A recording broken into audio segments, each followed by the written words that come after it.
une table ronde sur les soins palliatifs, qui est l'un des thèmes essentiels de ce projet de loi concernant le titre 1. Je souhaite la bienvenue aux personnalités que je remercie vraiment très sincèrement d'avoir répondu favorablement à notre invitation pour donner leur impression sur le projet de loi qui est soumis aux travaux de notre commission spéciale.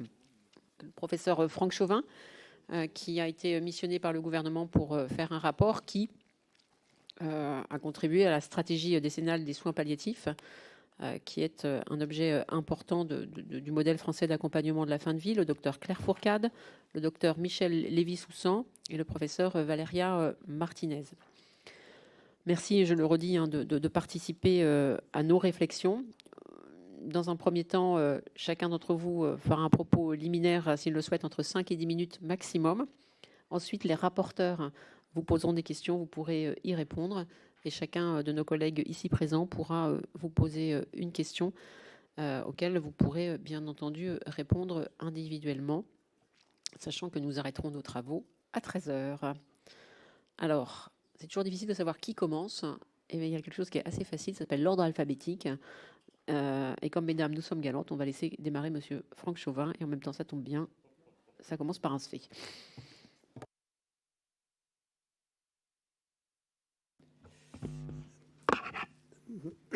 Madame la Présidente, Monsieur le rapporteur général, Mesdames et Messieurs les rapporteurs, merci de me donner l'occasion de venir vous exposer en fait les grandes lignes des travaux de l'instance de réflexion stratégique qui a fait des propositions au gouvernement pour élaborer la stratégie décennale concernant les soins d'accompagnement, et j'y reviendrai.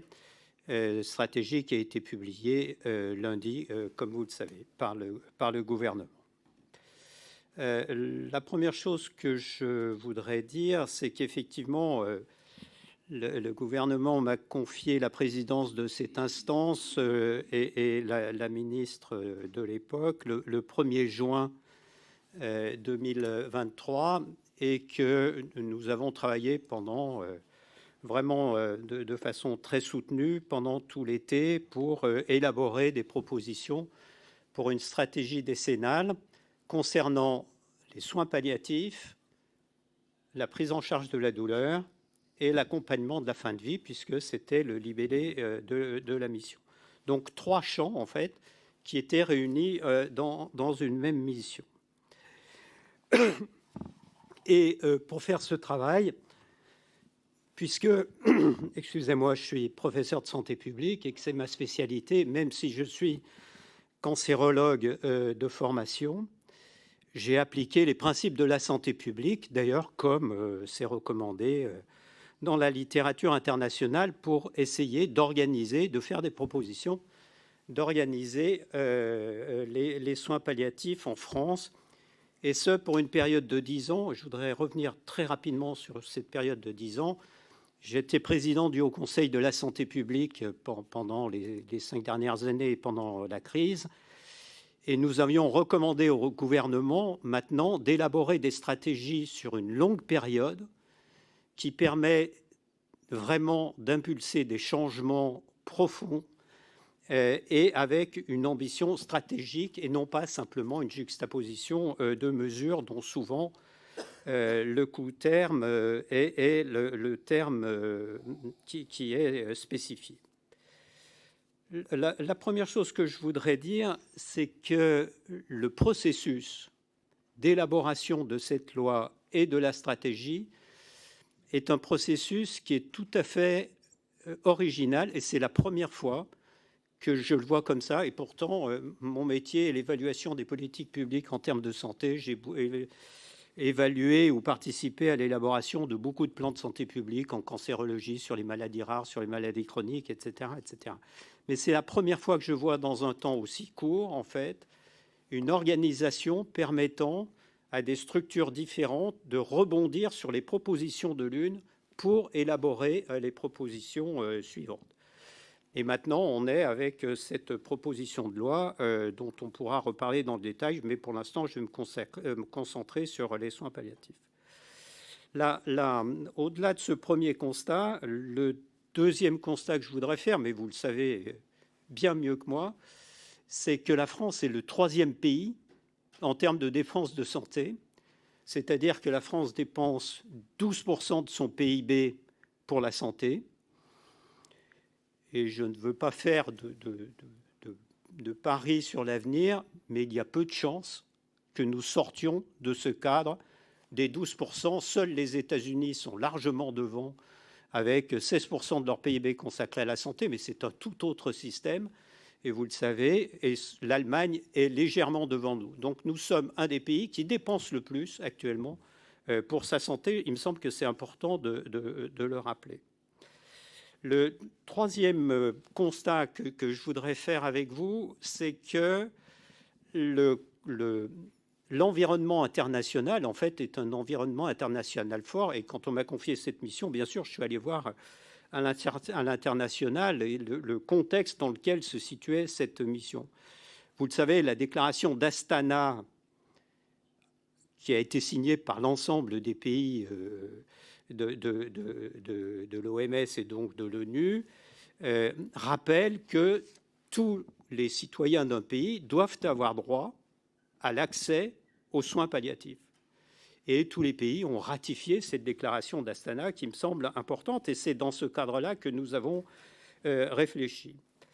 L'autre mouvement international qui est un mouvement international en ce moment très fort, puisque beaucoup de pays réfléchissent à une évolution de leur système de santé dans leur ensemble et les soins palliatifs, c'est que vous savez que les pays développés ont terminé leur transition démographique, ils ont terminé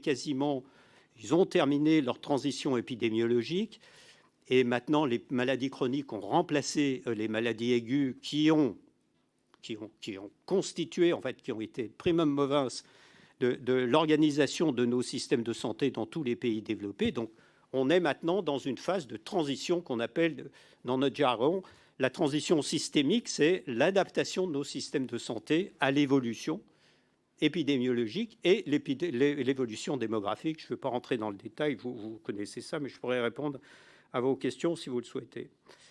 Et beaucoup de pays, en fait, ont fait des plans similaires à la stratégie de la France dans le champ des soins palliatifs. Et je peux citer les Anglais, mais je pourrais citer les Australiens et d'autres, bien évidemment.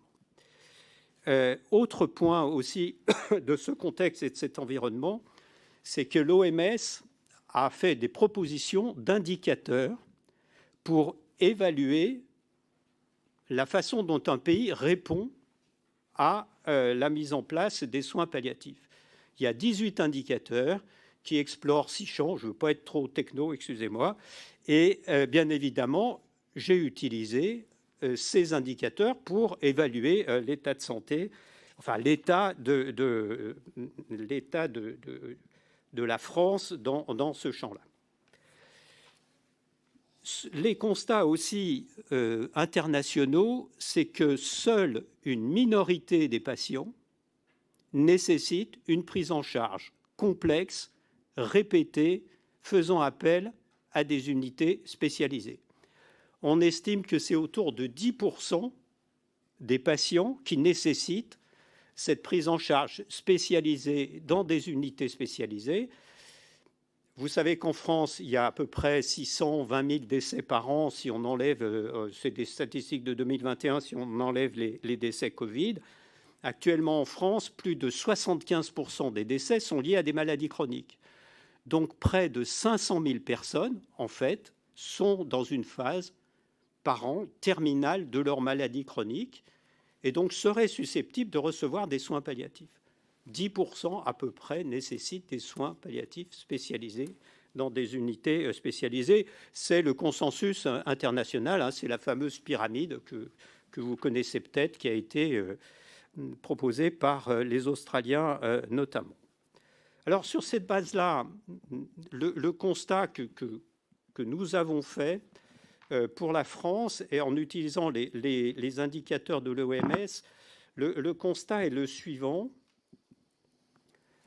C'est que premièrement en France, et je voudrais insister là-dessus parce qu'il faut qu'on en ait tous conscience, il y a eu un glissement sémantique sur les 15 dernières années du terme soins palliatifs. Et pour tout le monde, à la fois dans la population, mais aussi pour les professionnels de santé, hormis les spécialistes, ce qu'on appelle soins palliatifs en France, en fait, à l'étranger, s'appelle souvent end-of-life care, c'est-à-dire les soins de fin de vie. Et d'ailleurs, la plupart des pays font la différence entre ce que sont les soins palliatifs et les end-of-life care, c'est-à-dire les soins de fin de vie. Et d'ailleurs, nos USP, nos unités de soins palliatifs, pour une grande part, puisque le taux de décès y est de 80%, sont des unités qui mettent en jeu des soins de fin de vie. C'est un glissement sémantique qui est important parce qu'on s'est retrouvé devant cette situation. Le deuxième point, c'est qu'on voit, quand on étudie les soins palliatifs, mais c'est un défaut très français, on voit essentiellement la partie hospitalière de cette prise en charge. Or, cette prise en charge hospitalière représente probablement une minorité, et même on le sait, une minorité de ce que nécessite la prise en charge de la fin de vie ou des soins palliatifs. Et je vais reprendre un terme que je n'aurais pas utilisé, parce que je l'utilise uniquement dans les conversations privées, mais puisque Jean-François Delfrécy l'a utilisé lundi soir, moi j'ai fait le diagnostic, et je l'ai dit tout de suite à la ministre, j'ai constaté en fait une cornérisation des soins palliatifs. Et c'est l'expression de Jean-François lundi soir, au sens d'une cornérisation à la fois hospitalière et universitaire. Cornérisation, ça veut dire quoi? Ça veut dire que les soins palliatifs, et je le rappelais lundi dernier au président de CME qui m'avait invité, je fais très vite, excusez-moi. Et effectivement, les unités de soins palliatifs sont souvent dans des pavillons, à l'écart, dans les hôpitaux. C'est la même chose pour la discipline universitaire. Et je ne veux pas être trop long sur ces problèmes-là. Et c'est dans ce cadre-là que nous avons fait des propositions pour, en fait, entamer une triple évolution du système de santé français concernant les soins palliatifs. Premièrement, réappropriation et réorganisation des soins palliatifs avec le renforcement par les soins primaires, ce que préconise l'OMS et ce que sont en train de faire la plupart des pays en ce moment. Deuxième évolution, une réappropriation du décès par la société et de la fin de vie par la société. Et troisième évolution, une spécialisation de la médecine palliative et une universitarisation de la médecine palliative. Voilà pour cette première prise de parole. Merci. Docteur Fourcade.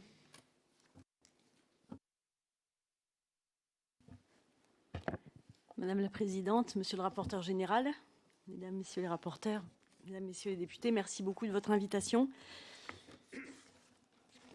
L'État a-t-il le droit et le pouvoir de dire « parce que vous voulez mourir, je vais vous tuer » ? N'ayons pas peur des mots et parlons sans ambiguïté, comme nous l'a suggéré le Président de la République. C'est bien cette question qui nous réunit aujourd'hui. Je suis devant vous parce qu'à l'âge de 7 ans, j'ai été hospitalisée et parce que j'ai été soignée. Et j'ai ensuite toujours voulu être soignante. Étudiante en médecine, j'ai découvert une médecine triomphante, puissante, savante, technique, ultra hiérarchisée et parfois violente. Une médecine qui ne prenait pas toujours soin. En 6e année, j'ai fait un stage dans un service de maladies infectieuses accueillant des personnes atteintes de sida. Ma vie entière, professionnelle et personnelle, en a été bouleversée. De jeunes patients et des soignants, parfaitement informés du diagnostic comme du pronostic de la maladie, luttaient au coude à coude dans des conditions épouvantables. La mort était omniprésente et avait toujours le dernier mot. Ils m'ont fait découvrir une médecine dont je n'avais jamais même soupçonné la possibilité. Une médecine qui, enfin, prenait soin. Une médecine qui s'attachait au jour le jour à réduire l'asymétrie de la relation soignant-soigné. Alors je suis partie 2 ans au Canada pour apprendre cette médecine, les soins palliatifs. Les soins palliatifs ne sont pas un cahier de recettes de bonne mort. Ils sont une médecine qui place la relation humaine au cœur du soin. Ils sont un éloge du regard, de l'altérité, de la parole et du silence, des mains, de la lenteur et de l'équipe. Leurs pionniers sont venus dire le scandale de laisser mourir dans la douleur, la solitude ou la peur, en même temps que le scandale de faire mourir. C'est grâce à eux que chaque année en France, plus de 150 000 personnes et leurs proches sont accompagnées, soulagées et écoutées. C'est grâce à eux qu'un corpus législatif sur la fin de vie d'une grande richesse s'est construit et que des milliers de soignants et de bénévoles se mobilisent partout en France. Les soins palliatifs sont un progrès inouï du 3e millénaire. Vivre dignement jusqu'à la mort. Ils ne sont pas une évolution du soin, ils sont une révolution. Et la nécessité de les développer fait consensus. Malgré tout, aujourd'hui encore, 500 personnes meurent chaque jour en France sans y avoir eu accès. Pourtant, ils sont possibles partout. Depuis le 1er janvier 2000, à Narbonne, dans l'Aude, un département pauvre, en équipe, nous mettons en commun les compétences de 8 métiers différents pour tenir la promesse du non-abandon. Jamais nous ne pouvons promettre la guérison, ni même l'espoir de la guérison. Nous pouvons seulement promettre d'accompagner la vie avec une maladie grave et d'être là jusqu'au bout pour soulager quoi qu'il en coûte, même si cela doit raccourcir la vie. Et croyez-moi, cette promesse n'est pas toujours facile à tenir. La confrontation à la maladie, la douleur, la souffrance, la peur et la mort est parfois déchirante. La tentation de la fuite rôde parfois le jour et plus souvent encore la nuit. 25 ans de soins palliatifs, ce sont plus de 13 000 personnes accompagnées jusqu'à la mort, plus de 700 chaque année. Ce sont des milliers de familles, d'enfants, de parents ou d'amis soutenus eux aussi. Pour chacun d'eux, nous essayons que les soins palliatifs soient la paix des survivants. C'est Jean-Michel, atteint d'un cancer du poumon avec des métastases cérébrales, à qui on avait donné 15 jours à vivre il y a 7 ans. En ce moment, il est à Tahiti et il nous a envoyé une photo avec le t-shirt sur lequel il a fait imprimer « Les soins palliatifs, ça m'a sauvé la vie ». C'est Clotilde, demandant en même temps l'euthanasie de façon répétée et son vaccin contre le Covid, parce que je suis si fragile que si j'attrapais le Covid, je pourrais en mourir. 13 000 histoires en 25 ans et seulement 3 demandes d'euthanasie qui ont persisté. Alors tout ça est une expérience personnelle, me direz-vous avec raison, mais je ne suis pas seule devant vous. Comme présidente de l'ASFAP, voyez autour de moi les milliers de soignants et de bénévoles, de plus en plus nombreux, qui se reconnaissent en elle. Ils ont choisi les soins palliatifs et m'ont confié la responsabilité de porter leurs paroles et de partager avec vous leur expérience. Voyez autour de moi tous ceux qui, au nom de toute la société, font face à la mort tous les jours, avec courage et humilité. Ils construisent au quotidien la fraternité avec les plus fragiles d'entre nous.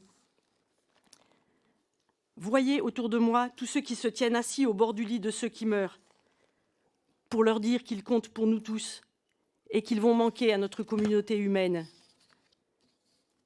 Voyez autour de moi les bâtisseurs d'un projet progressiste, lutter contre le mal mourir, déconstruire le pouvoir médical et le mandarinat, raison pour laquelle il n'y a toujours pas de professeur de soins palliatifs. Construire l'apparente utopie d'une médecine qui accepte son impuissance à vaincre la mort, mais qui jamais ne renonce à soulager et accompagner. Voyez autour de moi tous ceux qui, pas à pas, luttent pour redonner aux patients le pouvoir enlevé aux médecins. Vous envisagez maintenant de leur donner le pouvoir de décider qui doit vivre et qui peut mourir. Le pouvoir de dire l'incurabilité, le pouvoir de dire le temps qu'il reste à vivre, le pouvoir d'évaluer le discernement et la capacité à consentir, le pouvoir de prescrire, préparer, assister et même injecter la mort.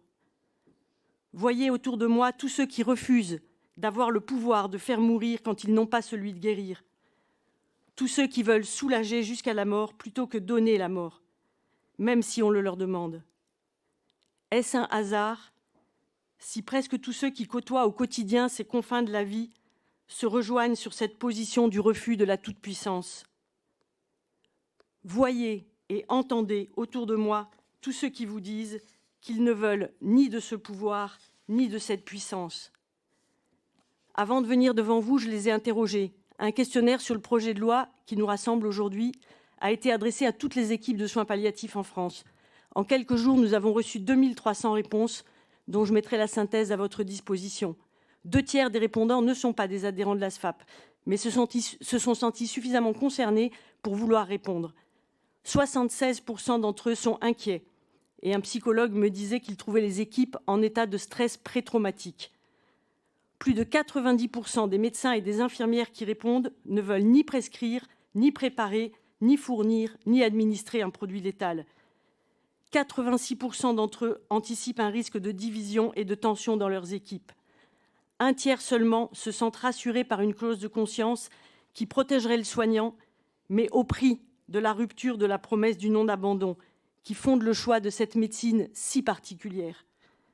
22% des médecins et 17% des infirmières disent enfin envisager de quitter leur poste si la loi était votée. Pouvons-nous réellement nous passer d'un seul d'entre eux? Comment les entendre? La loi a une fonction expressive. Elle dit les valeurs et les choix d'une société. Aucune loi ne peut ni ne doit répondre au pourquoi de la mort. Elle peut en revanche garantir à chacun les meilleures conditions pour traverser cette épreuve constitutive de notre commune humanité. Quel que soit le choix que vous allez faire, pour la communauté palliative que je représente ici, 4 éléments sont essentiels. Premièrement, soutenez massivement les soins palliatifs. Ils ont besoin d'un engagement fort pour que l'égalité d'accès promise par la loi soit la garante d'une véritable liberté et démontre ainsi la fraternité de notre nation envers les plus fragiles. Deuxièmement, choisissez la collégialité de la décision. La demande de mort est un cri de souffrance ou de peur qui doit toujours être écouté. C'est notre métier. Ne laissez pas le médecin engagé dans une relation de soins d'humain à humain décider seul de la vie ou de la mort d'un patient. Ne nous donnez pas cette toute-puissance qui pourrait, car nous sommes humains, nous mettre en danger ou nous conduire à des pratiques non éthiques. Troisièmement, ne légalisez pas l'euthanasie, même exceptionnelle. Le choix du suicide assisté, toujours possible grâce à des aides techniques si besoin, répond à la demande de pouvoir décider du moment de sa mort. L'euthanasie implique de façon directe un tiers qui, jusqu'à ce jour, est toujours un soignant. Car je n'imagine même pas l'idée d'impliquer un proche puisse être légalisée. L'euthanasie remet fortement en cause la relation de soins qui est un des fondements de la vie en société. Cette relation est déjà rendue fragile par un système de santé à bout de souffle. Les soignants sont épuisés et peinent parfois à trouver du sens à leur mission. Écoutez-les, préservez-les, respectez-les, et ils pourront continuer à prendre soin. Et enfin, protégez les soignants. Si la présence soignante était la seule qui vous semble pouvoir répondre à notre angoisse de mort collective, alors réservez cette mission à ceux qui seraient volontaires, formés et accompagnés. Ils seraient alors mieux à même de ne pas abuser du pouvoir immense qui leur serait confié par la société. Car cette loi, en l'état, est celle de la toute-puissance médicale. L'État doit-il donner aux médecins le pouvoir de dire « parce que vous voulez mourir, je vais vous tuer ». Je vous remercie. Merci. Madame Lévy-Soussan.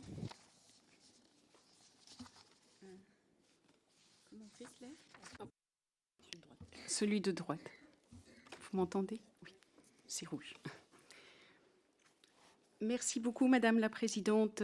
Merci, Monsieur le rapporteur, Mesdames et Messieurs les députés. Je vous remercie de m'avoir invitée. Je ne représente que ma parole de soignante. J'ai eu la chance d'être responsable d'une unité mobile d'accompagnement et de soins palliatifs durant 25 années à la Pitié-Salpêtrière et de poursuivre dans ce même hôpital au sein d'une cellule de support éthique qui a émergé comme beaucoup d'émergences dans la période Covid. Probablement, si je me suis consacrée aux soins palliatifs sous cette forme pendant 25 années. C'est du fait des débuts de ma pratique soignante qui ont été terribles, où j'ai failli peut-être partir bien vite. Je n'oublierai jamais, c'était les années SIDA, c'était l'impuissance à soulager, car à l'époque, le symptôme était roi et on devait lui garder toute sa valeur informative. On devait respecter une fièvre à 41, même accompagnée de convulsions, parce qu'elle était censée nous indiquer quelque chose, alors même que nous n'avions aucun moyen derrière de traiter l'infection opportuniste et encore moins de restaurer l'immunité de patients qui mouraient, et j'ai perdu des proches à cette époque, de manière terrible. Si probablement par la suite j'ai fait le choix des soins palliatifs, c'est parce que toute jeune interne, je me suis retrouvée, les soins palliatifs n'existaient pas à l'époque, à l'étage d'un centre de lutte contre le cancer où personne ne voulait aller. Alors on laissait la plus jeune là-bas. Et cet étage, les cancérologues n'y allaient plus. C'était le lieu de fin de vie, souvent de femmes atteintes de cancer du sein métastatique à des phases très avancées.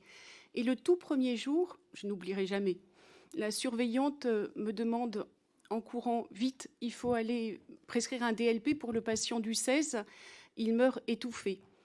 Et sur le moment, ma seule question, c'était de dire, j'ai passé le concours d'internat la veille et je ne comprends pas le sens de ce qui m'est demandé. Par la suite, j'ai appris que je faisais une injection létale et que le patient n'en savait rien. Certes, il était en train d'asphyxier d'un cancer du poumon à la toute fin de son évolution. Mais ce geste, cette prescription, je ne l'oublierai pas. J'ai été après dans un profond désarroi.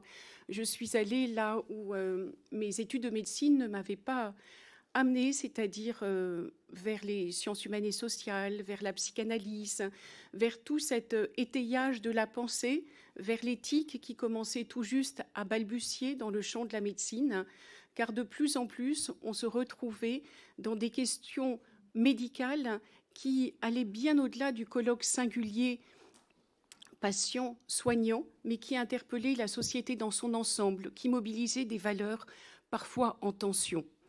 Et très jeune, on m'a confié, Emmanuel Fournier, un enseignement d'éthique à la faculté de médecine Pierre et Marie Curie, devenue Sorbonne Université, qui se poursuit encore 28 ans plus tard. Et les cas d'éthique sont restés les mêmes, tout a changé.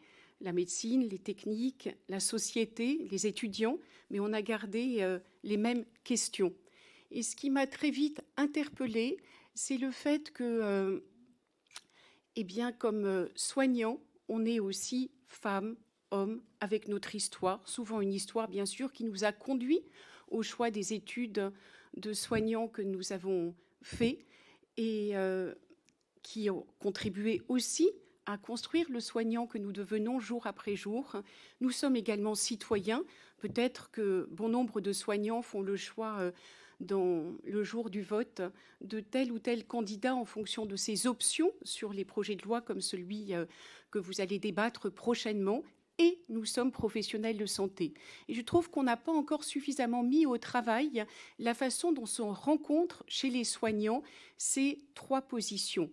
Nous en avons fait un projet de recherche que nous avons soumis à la Convention citoyenne et que j'ai eu la chance, avec mon binôme infirmier de la cellule éthique, de pouvoir suivre. Ça a été un moment passionnant d'un point de vue citoyen, d'un point de vue démocratique et d'un point de vue aussi de soignants qui voyaient à quel point des questions de santé complexes pouvaient être comprises, débattues par une assemblée engagée qui s'appropriait les questions avec un grand respect au moment des étapes de délibération. Je découvrais aussi la démocratie comme un jeu très sérieux qui, lorsqu'il est animé, eh bien, permet vraiment une émergence avec un respect de toutes les positions.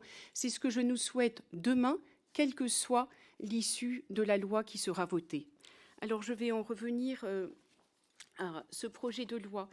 Je le trouve, et je vais être bien sûr dans une position différente de ma collègue. Et effectivement, je ne suis plus adhérente à la SFAP parce que la seule société de soins palliatifs met dans son préambule une position qui, pour moi, est une position sociétale. Et il est important, justement, d'entendre d'abord la parole, la voix du malade, ce qu'il nous dit. Et bien sûr, bon nombre de soignants sont venus aux soins palliatifs dans un questionnement sur une toute-puissance médicale qui ne voulait pas renoncer à ses limites, au pouvoir de guérir, alors que bien sûr, on ne peut pas ignorer les limites de ce pouvoir de guérison. Et très souvent, c'est dans cette position d'humilité que certains ont fait le choix de s'inscrire pleinement dans l'accompagnement et le soin palliatif. Pour autant, aujourd'hui, je dois dire que je suis surprise vis-à-vis d'une position, mais que je trouve assez dogmatique.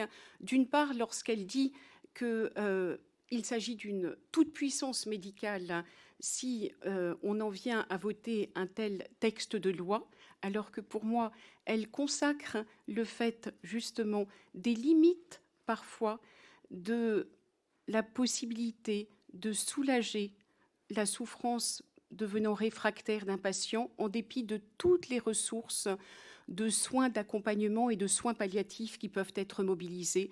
Donc il s'agit pour moi d'une reconnaissance également du soin palliatif dans sa possibilité à soulager, dont il s'agit aujourd'hui de consacrer l'importance.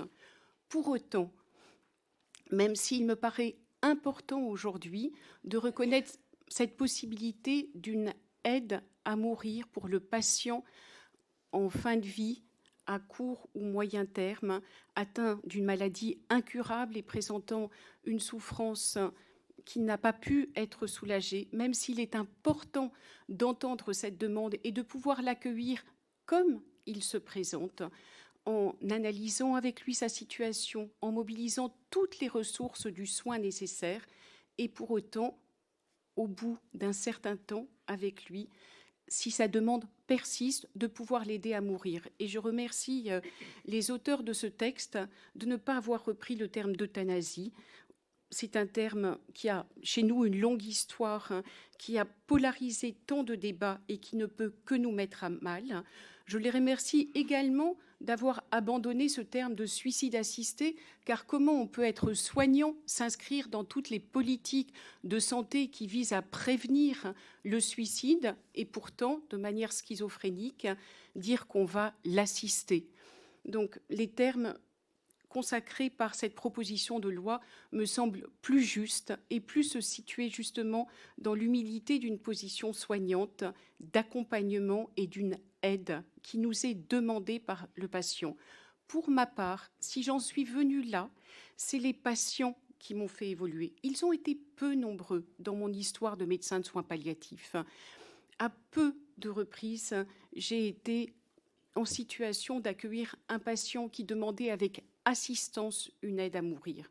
Vous me direz, mais on a voté déjà la loi en 2005, la loi en 2016, toujours dans un contexte d'histoire qui nous ont fortement mobilisés dans l'opinion publique et avec la sédation profonde continue jusqu'au décès. On dit que cette loi est mal appliquée parce que mal connue. Je ne suis pas tout à fait sûre que ça soit la raison pour laquelle elle soit mal appliquée.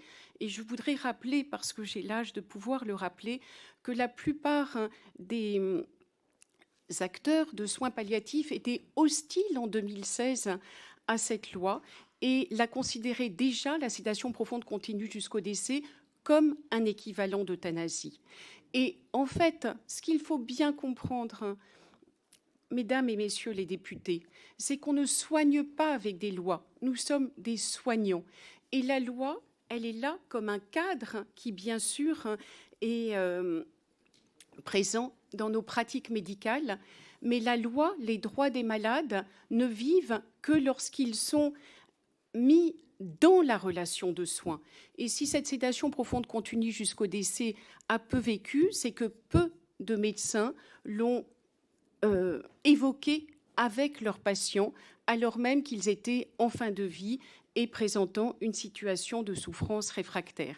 Mais pardon, je vois que mon temps est dépassé. Je voudrais juste dire que pour moi, l'essentiel, peut-être en termes d'importance, c'est le texte sur les soins d'accompagnement. Et je voudrais dire à quel point ce texte me paraît très ambitieux, car il prend la mesure du fait que les soins d'accompagnement ne concernent pas que les acteurs de soins palliatifs, et j'en suis une à votre service depuis 25 ans, mais concernent aujourd'hui quasiment tous les soignants, car les progrès de la médecine se sont faits avec la chronicisation. On vit avec des maladies chroniques, incurables.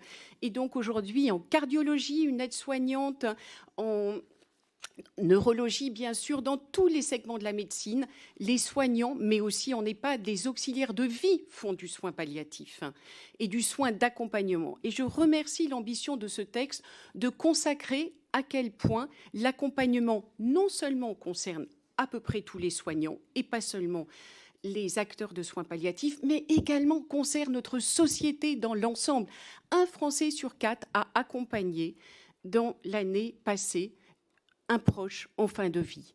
Et je plaide pour un tous soignant, car nous pourrions vraiment avoir, grâce à ce texte, l'ambition de porter un projet solidaire tel que nous le rappelait l'avis du Comité consultatif national d'éthique. Je vous remercie. Merci, Madame Lévy-Soussan. Madame Martinez. Bonjour, Madame la Présidente, Monsieur le rapporteur général. Comme ça. Donc, Mesdames et Messieurs les députés, chers collègues, chers concitoyens, je prends la parole aujourd'hui au nom de la Société française d'études et de traitement de la douleur, SFETD. Notre société savante salue la mise en place d'une stratégie décennale et le souhait formulé par les autorités d'ouvrir le débat sur la prise en charge de la douleur. En effet, à travers la difficile question de la fin de vie, les pouvoirs publics ont également choisi de prendre en compte la prise en charge de la douleur. Et si la douleur est une composante essentielle des soins palliatifs, la douleur existe aussi en dehors des soins palliatifs. Elle concerne des millions de patients qui vivent et composent au quotidien avec la douleur. Ce projet de loi, que nous saluons, pose les premiers jalons pour l'amélioration des droits des malades et le renforcement des soins d'accompagnement. La France a longtemps été pionnière dans la lutte contre la douleur, à travers la mise en place de 3 plans d'action successifs qui ont abouti à des avancées concrètes. Ce projet de loi représente une opportunité de mobiliser tous les acteurs impliqués, patients, professionnels de santé, autorités de santé, pour donner à la lutte contre la douleur l'ambition et les moyens qu'elle mérite. Alors, notre société est une société savante qui est pluriprofessionnelle. Elle est composée de médecins, mais non seulement, de psychologues, d'infirmiers, de kinésithérapeutes, de chercheurs, tous dévoués au soulagement de la douleur. Elle est à l'image du fonctionnement actuel des 278 structures labellisées. Et si la France a longtemps été fière de son maillage des structures douleurs, il faut savoir qu'il est unique en Europe, elle doit maintenant renforcer cette offre de soins. En effet, aujourd'hui, elle est fragilisée. Fragilisée, pourquoi ? Puisqu'il y a un quart de médecins de la douleur qui vont partir à la retraite d'ici 5 ans. La médiane d'attente pour un rendez-vous est de 3 mois. Et il y a une grosse hétérogénéité dans les régions. Pourtant, ces structures douleurs sont et seront totalement impliquées dans l'accompagnement des patients qui est proposé dans ce plan décennal. C'est pourquoi la SFETD souligne l'importance de préserver et de renforcer l'existant. Les structures douleurs chroniques doivent être mentionnées dans la loi comme des partenaires indispensables aux soins d'accompagnement personnalisés. Alors maintenant, comment renforcer la prise en charge de la douleur ? 3 points. Je ne les détaillerai pas, mais les 3 axes importants. Développer des actions sur le dépistage des patients à risque de douleurs chroniques et prévenir la chronicisation. Faire de la médecine de la douleur une spécialité médicale. Le plan décennal proposé est très, très ambitieux. Il repose sur une médecine d'accompagnement qui nécessite pour sa mise en œuvre des compétences, des forces vives, une transmission du savoir, une attractivité pour les plus jeunes, le développement d'une recherche de qualité et le cadrage de cet accompagnement sur le plan scientifique. Pour cela, il faut des hospitaliers, des cliniciens, mais également des universitaires. 3, mettre en œuvre les plateformes d'algologie interventionnelle dans chaque région. Ces plateformes, en fait, ce sont des plateformes qui vont proposer des regroupements de techniques qu'on appelle neuromodulation, des techniques qui sont efficaces pour diminuer ou interrompre le message douloureux. En particulier, des techniques comme l'analgésie intrathecale, la neurostimulation médulaire, les cimentoplasties ou les blocs anesthésiques régionaux qui peuvent interrompre la douleur et endormir une région. et sont actuellement insuffisamment accessibles aujourd'hui dans notre pays. Ces plateformes doivent reposer sur un réseau de soignants formés, capables de poser les indications, de suivre les patients et d'adapter les traitements. Alors j'aimerais revenir un petit peu sur les structures douleur, qu'est-ce qu'on y fait, et sur la douleur elle-même. Dans les 278 structures qui sont labellisées en France, nous prenons en charge des hommes, des femmes, des enfants qui souffrent de douleurs les plus complexes, souvent des traumatismes de la vie, des maladies ostéo-articulaires, des atteintes du système nerveux central, au périphérique, des AVC. Les problématiques liées à la fin de vie ne sont pas notre quotidien, c'est vrai. Nous sommes des experts par contre de la douleur chronique, et nous connaissons les multiples formes qu'elle peut revêtir. Notre quotidien, c'est d'accompagner des patients qui souffrent de douleurs chroniques tout au long de leur vie et pas seulement en fin de vie. Mais l'ADN de notre prise en charge de ces structures, c'est l'approche globale du patient qui intègre les 3 aspects, bio, psychosocial, et une place importante dans la relation soignant-patient et le respect de l'autonomie du patient, même voire du renforcement de son autonomie par diverses actions d'éducation thérapeutique. Maintenant, la douleur est souvent associée aux discussions de fin de vie. Et il est rapporté que la douleur est le symptôme le plus appréhendé en fin de vie et que c'est également celui qui est majoritairement lié à la demande de fin de vie. Alors, la SFETD, par son expertise en douleur, peut apporter un éclairage sur la question de la douleur. 1. La douleur chronique peut survenir à n'importe quel moment de la vie, à n'importe quel âge de la vie. Nos enfants, nos parents, nous-mêmes pouvons être atteints. Mais il est important de partager avec vous, et ça c'est important, qu'il n'y a pas de corrélation entre la gravité d'une maladie et l'intensité de la douleur. Ce que je souhaite souligner, c'est que son intensité et son caractère insupportable ne dépendent pas du pronostic vital engagé ou non. On peut mourir sans douleur, comme souffrir d'une douleur atroce d'une pathologie bénigne. Elle affecte tous les êtres humains, indépendamment de leur capacité d'expression. De nombreux outils ont été développés d'ailleurs pour évaluer justement la douleur chez les personnes non communicantes. Enfin, le symptôme douloureux ne se caractérise pas uniquement par son intensité, mais aussi par ses caractéristiques. Certains symptômes de douleur sont tellement sévères et difficiles, qu'ils sont difficiles à comprendre pour ceux qui ne les ont jamais ressentis. On a par exemple un symptôme qui s'appelle l'allodynie. C'est cette douleur qui est déclenchée juste par le frottement ou une caresse, le frottement du drap sur le patient, ou l'apparition par exemple de décharges électriques spontanées. Ces symptômes peuvent engendrer des niveaux de souffrance et de détresse comparables à ceux décrits dans la torture. Un autre point important, c'est qu'il faut distinguer la douleur aiguë de la douleur chronique. La douleur chronique se caractérise par sa persistance sur plusieurs mois. Dans la définition, c'est 3 mois. Et contrairement à la douleur aiguë, qui joue un rôle d'alerte et de protection, la douleur chronique, en se prolongeant au cours du temps, perd son rôle d'alerte. Elle devient destructrice. La douleur chronique affecte non seulement la santé physique, mais aussi le bien-être émotionnel, les relations interpersonnelles, la capacité tout simplement à penser. Elle entraîne une détresse psychologique, une dépression, une anxiété et une diminution de la qualité de vie globale. D'ailleurs, depuis 2019, les douleurs chroniques sont enfin reconnues et classées comme une maladie à part entière par l'Organisation mondiale de la santé. Donc la douleur chronique, ainsi considérée comme une maladie, peut être en elle-même incurable. La SFETD ne prend pas de position univoque sur la question du projet de loi de fin de vie. Et c'est avec beaucoup de modestie qu'elle témoigne de certains constats partagés par tous les médecins, les professionnels de la douleur. Le premier constat, c'est que malgré les progrès réalisés ces dernières années, malgré une prise en charge globale, un accompagnement exemplaire et l'accès aux dernières innovations ou encore même aux techniques d'algologie interventionnelle, toutes les douleurs ne peuvent malheureusement pas être soulagées. Même si la douleur ne veut être considérée comme une fatalité, il est faux de croire que nous pouvons soulager toutes les situations douloureuses. Donc nous sommes régulièrement confrontés à des douleurs réfractaires qui ne répondent pas au traitement de première ligne, de deuxième ligne, voire de troisième ligne, ou encore nous sommes confrontés aux effets secondaires de ces traitements et nous sommes obligés de les arrêter.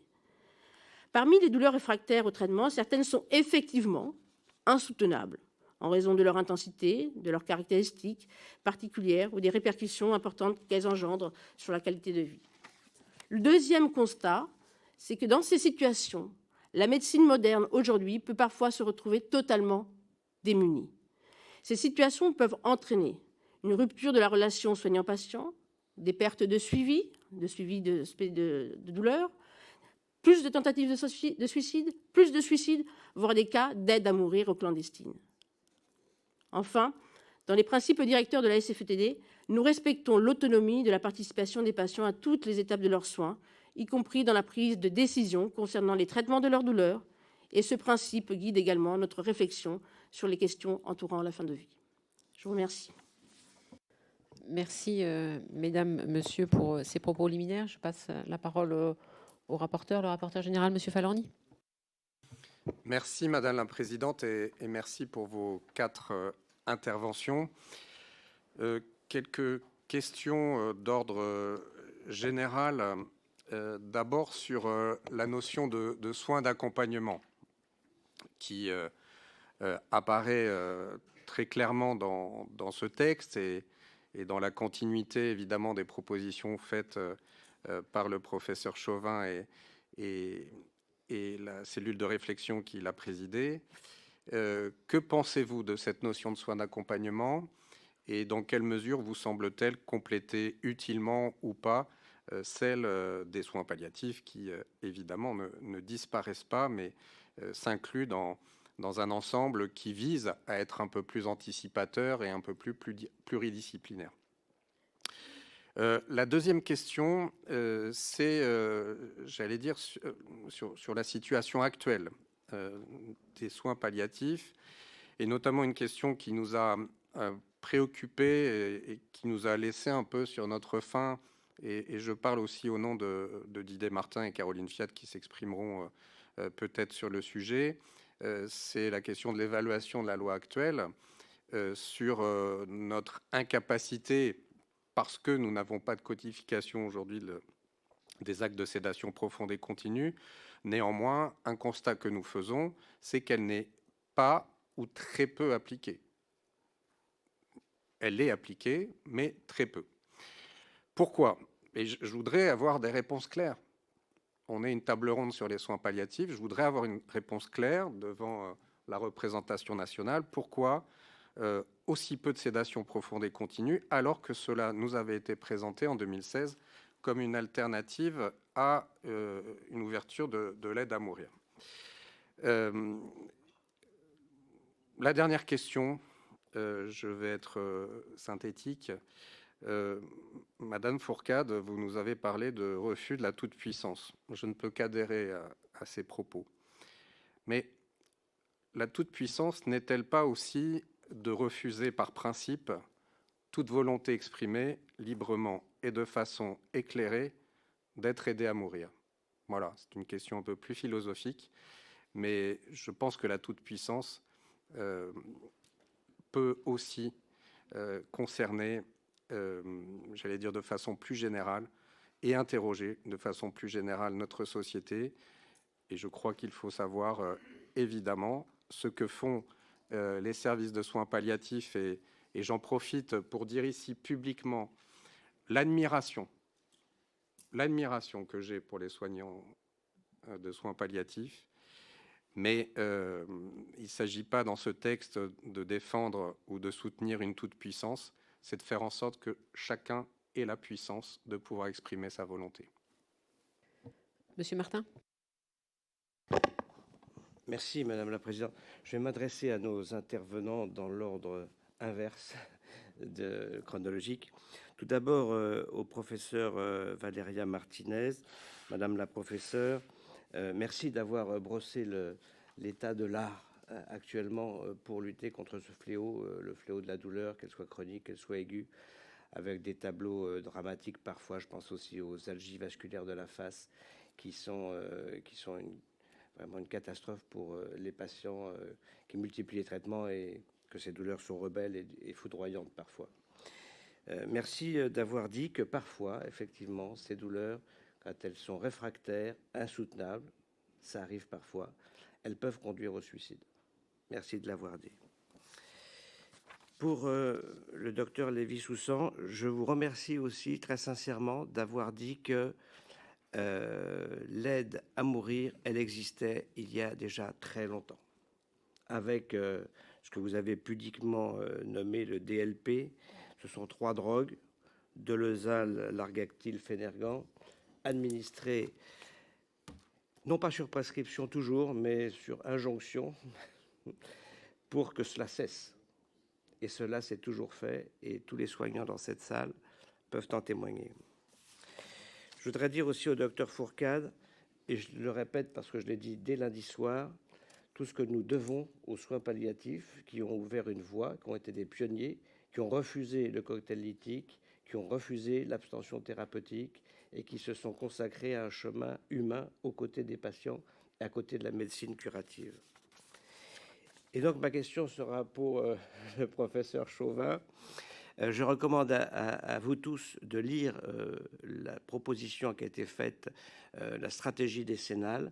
Notre projet de loi comporte plus exactement la partie législative des propositions, qui est une petite partie. La plus grande partie n'est pas d'ordre législatif, mais je vous recommande les 6 valeurs, les 5 objectifs, les 4 objectifs spécifiques en pensant à la douleur, à la pédiatrie, aux détenus et aussi à l'outre-mer. Donc je vous recommande fortement cette lecture. Moi, je l'ai épluché et je vais en tirer un point qui me semble essentiel. Monsieur le professeur Chauvin, la ministre de la Santé a dit que les soins palliatifs et les soins d'accompagnement, le plan décennal, tout cela sera mis en œuvre avant le vote de la loi qui interviendra probablement dans 1 an et demi, peut-être 2 ans, compte tenu du mouvement entre l'Assemblée nationale et le Sénat. Alors, par quoi commence-t-on? Quand commence-t-on? Et comment y va-t-on? Moi, j'ai noté un point, c'est la gouvernance, c'est la charte nationale et c'est le prérequis, la préfiguration de l'IGAS pour démarrer concrètement dans des mesures concrètes avec les mesures qui sont dans le projet de loi, la maison d'accompagnement par exemple, et le cadre très large associant collectivités territoriales, etc., etc. Désolé d'avoir dépassé mais le sujet, c'est le titre 1, excusez-moi. Oui, c'est pour ça que je vous ai laissé, chers collègues. Madame Maillard-Ménury. Oui, merci Madame la Présidente. Ça va être une question très courte parce que je voudrais laisser le temps du débat. Merci pour vos interventions, les uns, les unes, les autres. Je voudrais savoir quelle est votre connaissance ce que vous évoquiez, je crois que c'est Madame Martinez, ou je pense, sur la fin de vie clandestine. De la connaissance que vous avez des fins de vie clandestines, vous l'avez nommé ainsi, et qu'est-ce que ça recouvre, et éventuellement, est-ce que vous avez des données objectivées sur ce sujet? Je vous remercie. Madame Christol. Merci Madame la Présidente. Ma première question est pour le professeur Franck Chauvin. Vous avez exprimé donc le glissement sémantique des soins palliatifs aujourd'hui par des end-of-life care. Vous avez dit à un moment aussi que nous devions sortir du modèle cure et développer le care, donc le prendre soin.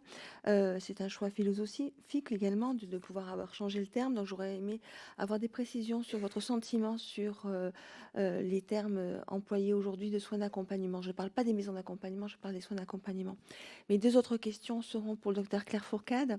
D'abord pour mettre effectivement, comme mes collègues, l'accent sur tout le respect et l'écoute que nous avons pour tous les personnels soignants au sens large, pas que les médecins, mais toutes les équipes qui sont engagées dans les soins palliatifs depuis de très nombreuses années, auxquelles nous pensons tous les jours et qui sont dans le cœur de nos réflexions depuis bien longtemps et particulièrement cette semaine. Et pour revenir sur vos propos, donc vous avez dit 4 points importants pour vous, donc le soutien massif aux soins palliatifs et l'égalité devant cet accès. Je pense qu'on est tous bien dans cette dynamique-là. Le fait également, c'est votre point 4, de protéger les soignants, formation et accompagnement. Je crois qu'effectivement, c'est une vraie position que nous soutenons. Et 2 questions, s'il vous plaît, pour notamment conserver la collégialité de la décision, l'article 8. Et donc, je reprends la décision collégiale de la loi Claes-Leonetti qui reprenait 3 points. Une réflexion collective sur l'examen de la situation médicale et directives anticipées et le témoin de personnes de confiance. En quoi, si vous voulez, le texte actuel ne répond pas ou ne répondrait pas de façon exhaustive à cette collégialité de la décision. Et dernier point, vous avez bien dit que vous ne souhaitiez pas avancer effectivement sur cette ouverture. J'aurais aimé vous demander votre sentiment sur un point que nous avons abordé au cours de ces auditions, c'est l'index thérapeutique. C'est à quel moment la dose qui soulage est proche de la dose qui tue. Et effectivement, savoir ce que vous pourriez nous donner comme sentiment sur cette position. Merci. Merci. Je vous laisse répondre. Qui commence? Monsieur Chauvin, allez, go. Je commence. Merci beaucoup. Merci pour vos remarques et vos questions. Alors, 3 points assez rapidement, puisqu'en fait, nous sommes à l'origine de la proposition des soins d'accompagnement, avec toutes les réactions que ça a pu provoquer. En fait, cette proposition, elle vient du diagnostic que j'ai fait, que j'ai rappelé tout à l'heure, et que nous avons fait collectivement. Et je voudrais dire que dans l'instance de réflexion stratégique, il y avait 3 anciens présidents de la SFAP, etc. Enfin, c'est une instance de réflexion très large et des gens qui ont l'expérience, etc. Et je rejoins le diagnostic de Jean-François Delfrécy, je l'ai rappelé tout à l'heure. Et donc, quand vous avez une spécialité qui est, en fait, je ne trouve pas d'autre expression, mais cornérisée, que vous avez un glissement sémantique que j'ai rappelé tout à l'heure, et 3, une demande des soignants qui demande à anticiper le plus possible ce, bien sûr, avec quoi je pense tout le monde sera d'accord. Le diagnostic qui a été fait, c'est que si on n'élargissait pas le cadre, y compris le cadre sémantique, ça serait très compliqué. Et c'est pour ça qu'on a proposé ces soins d'accompagnement qui permettent d'élargir et d'impliquer le maximum de soignants là-dedans. Je vous l'ai dit, je suis cancérologue de formation. Je sais, pour un cancérologue, ce que ça veut dire de passer à l'étape des soins palliatifs. On l'a tous vécu et on sait ce que ça veut dire. Et on sait à quel point c'est compliqué. Et en revanche, il y a maintenant une quinzaine d'années, et à cette époque-là, j'étais vice-président de la Ligue nationale contre le cancer, on a introduit les soins de support en cancérologie. Et là, tout a changé. Et les soins de support sont venus complètement infuser la prise en charge, y compris dans les stades initiaux de la maladie. Or, dans les stades initiaux de la maladie, on a besoin de traiter, bien sûr, la douleur, on a besoin de traiter les problèmes de nutrition, on a besoin de traiter les problèmes sociaux, les problèmes relationnels, les problèmes de sexualité, de sexologie, etc., etc. Tout cet ensemble des soins de support, en fait, est venu compléter de façon absolument primordiale la prise en charge en oncologie. Et c'est un peu la même dynamique que nous avons souhaité impulser avec ces soins d'accompagnement, sur lequel d'ailleurs je vois que beaucoup se rejoignent. Le deuxième point sur les systèmes d'information, moi ce qui m'a frappé effectivement quand on m'a confié cette mission, c'est que je fais comme je fais d'habitude, je cherche des données. Et là, je suis tombé face à un système d'information très peu développé.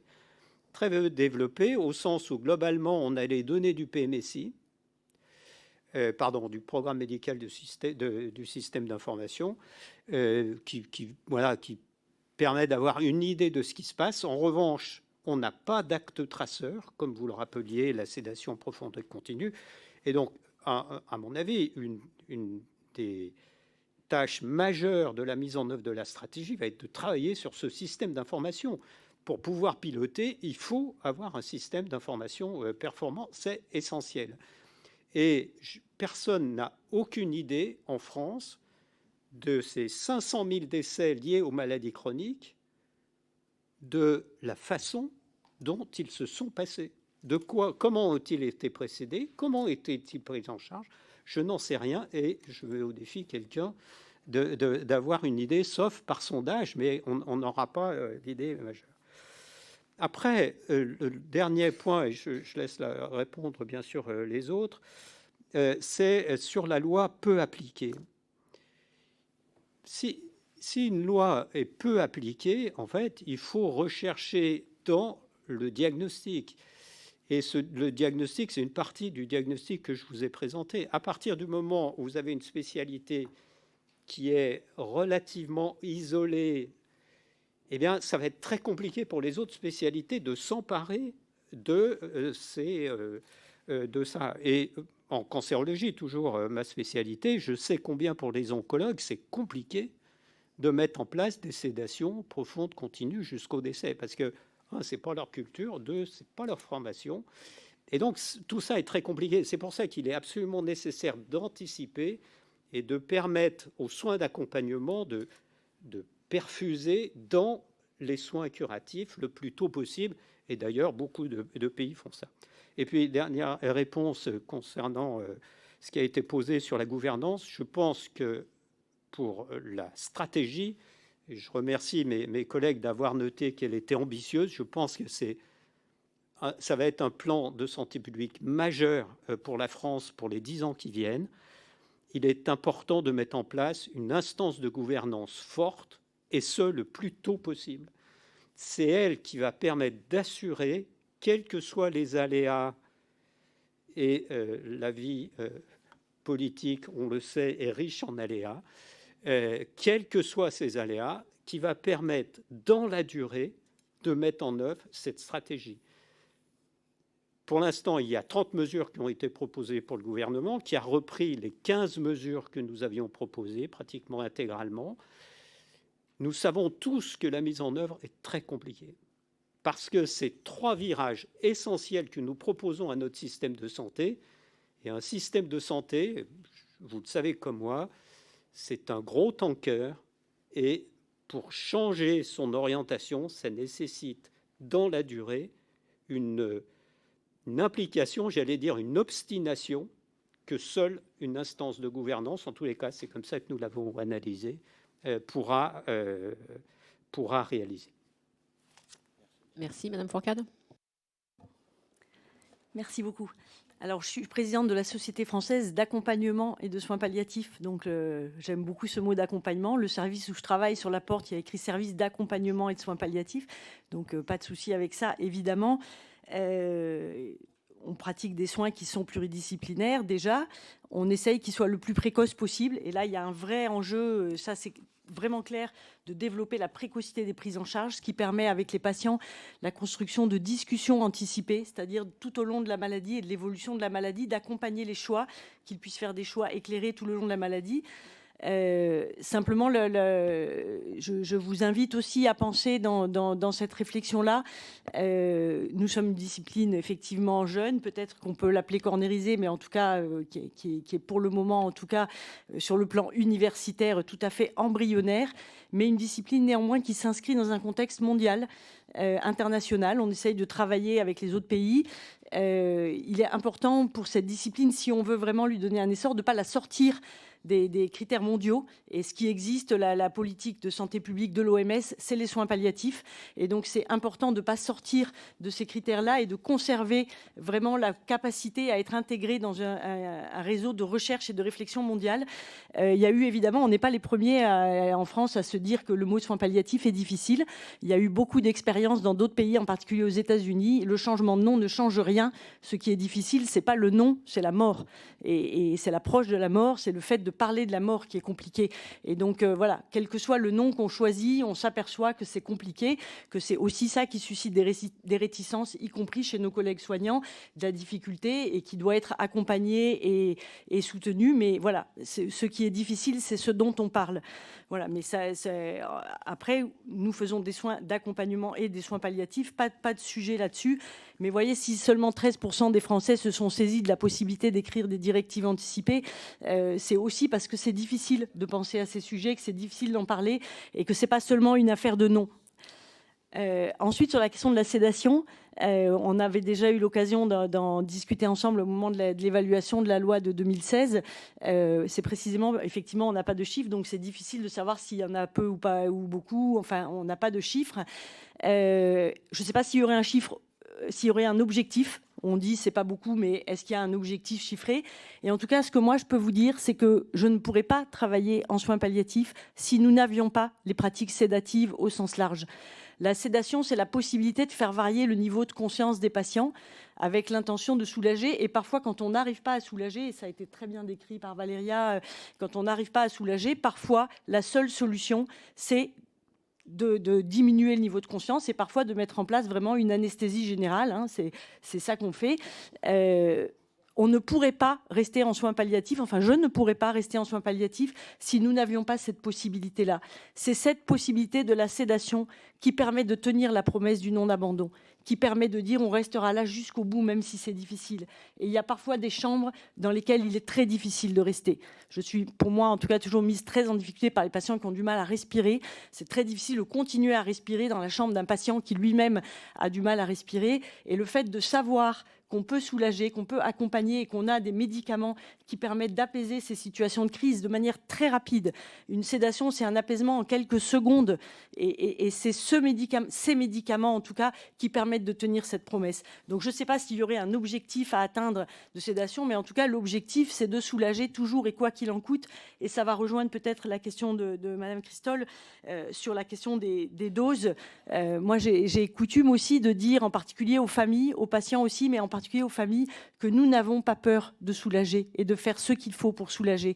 Nous n'avons pas peur d'utiliser les doses qui seront nécessaires, et y compris si ça doit raccourcir la vie, c'est comme ça que c'est écrit dans la loi, y compris si ça doit raccourcir la vie, l'objectif est de soulager toujours, de ne pas laisser souffrir. Et nous avons des médicaments, et y compris parfois au prix d'une diminution de la conscience, et c'est toujours des choses qui sont parlées avec les patients et qu'on essaye d'anticiper, de voir avec eux qu'est-ce qui est acceptable. Certains patients vont choisir de continuer à être inconfortables, mais parce qu'ils veulent à tout prix continuer à être communicants et à être éveillés, et d'autres patients, au contraire, vont nous dire assez rapidement qu'ils préfèrent dormir que souffrir. Et donc, c'est notre travail d'utiliser et de dire que nous n'avons pas peur, que ce soit pour les médicaments de la douleur ou pour les médicaments de la conscience, d'utiliser les quantités de médicaments qui sont nécessaires. Et puis, il y a un point sur lequel je voudrais juste revenir. J'essaye de la position que j'exprime, donc, voilà, qui peut être qualifiée parfois de manière un petit peu rude, hein, de dogmatique ou de. Elle se construit, en tout cas, sur l'interrogation des professionnels de soins palliatifs, de tous les acteurs. Donc, l'ASFAP, c'est 9 collèges différents, avec des métiers très différents, et nos positions collectives sont construites en interrogeant les acteurs de soins palliatifs. Et donc, c'est pas une position qui est décidée, c'est pas une position personnelle, hein, c'est une position collective. Et donc, voilà, en même temps, j'entends tout ce que vous dites sur la difficulté à travailler en soins palliatifs, et je vous confirme que ce sont des métiers difficiles, et en même temps, ce que je vous apporte, les données que je vous apporte, sont des données collectives. C'est ce que nous disent les soignants. Et donc, le fait de leur dire en même temps, on admire beaucoup ce que vous faites, on trouve ça formidable et il faut l'encourager, et en même temps, de dire, voilà, on va faire des choix qui viennent vous mettre en difficulté, parce que c'est ce qu'ils ont exprimé, et quoi qu'on en pense, hein, même si on n'est pas d'accord, même si on trouve que ces difficultés sont malvenues, mal pensées, je ne sais pas quoi, en tout cas, c'est celles que ressentent tous ces acteurs de soins palliatifs. Et quand je vous disais tout à l'heure qu'un psychologue trouvait les équipes en état de stress pré-traumatique, c'est vraiment ce qu'on observe, c'est-à-dire que tous ces soignants, tous ces bénévoles, ils savent que le cadre va changer, peut changer, c'est compliqué, c'est difficile de vivre comme ça. Et voilà, je vous invite une fois de plus à prendre soin de ces soignants, parce que malgré tout, travailler tous les jours aux confins de la vie, à l'ombre de la mort, c'est difficile. Il y a des jours où c'est compliqué, des jours où on aurait envie de partir. On essaye de rester, on travaille en équipe. Voilà. Je vous redis que ces positions-là sont celles partagées par une très grande majorité, pas la totalité, mais une très grande majorité des acteurs de soins palliatifs. Merci. Merci, Madame Lévy-Soussan. Pour une réponse assez courte, parce que j'aimerais que nos collègues députés puissent poser leurs questions. Ça marche ? Oui, ça marche. J'ai pas compris que le projet de loi visait à supprimer le terme de soins palliatifs, mais de consacrer un terme et un temps précoce que les soins palliatifs ont largement participé à identifier, et dans l'anticipation, qui est notre travail au quotidien, n'est-ce pas?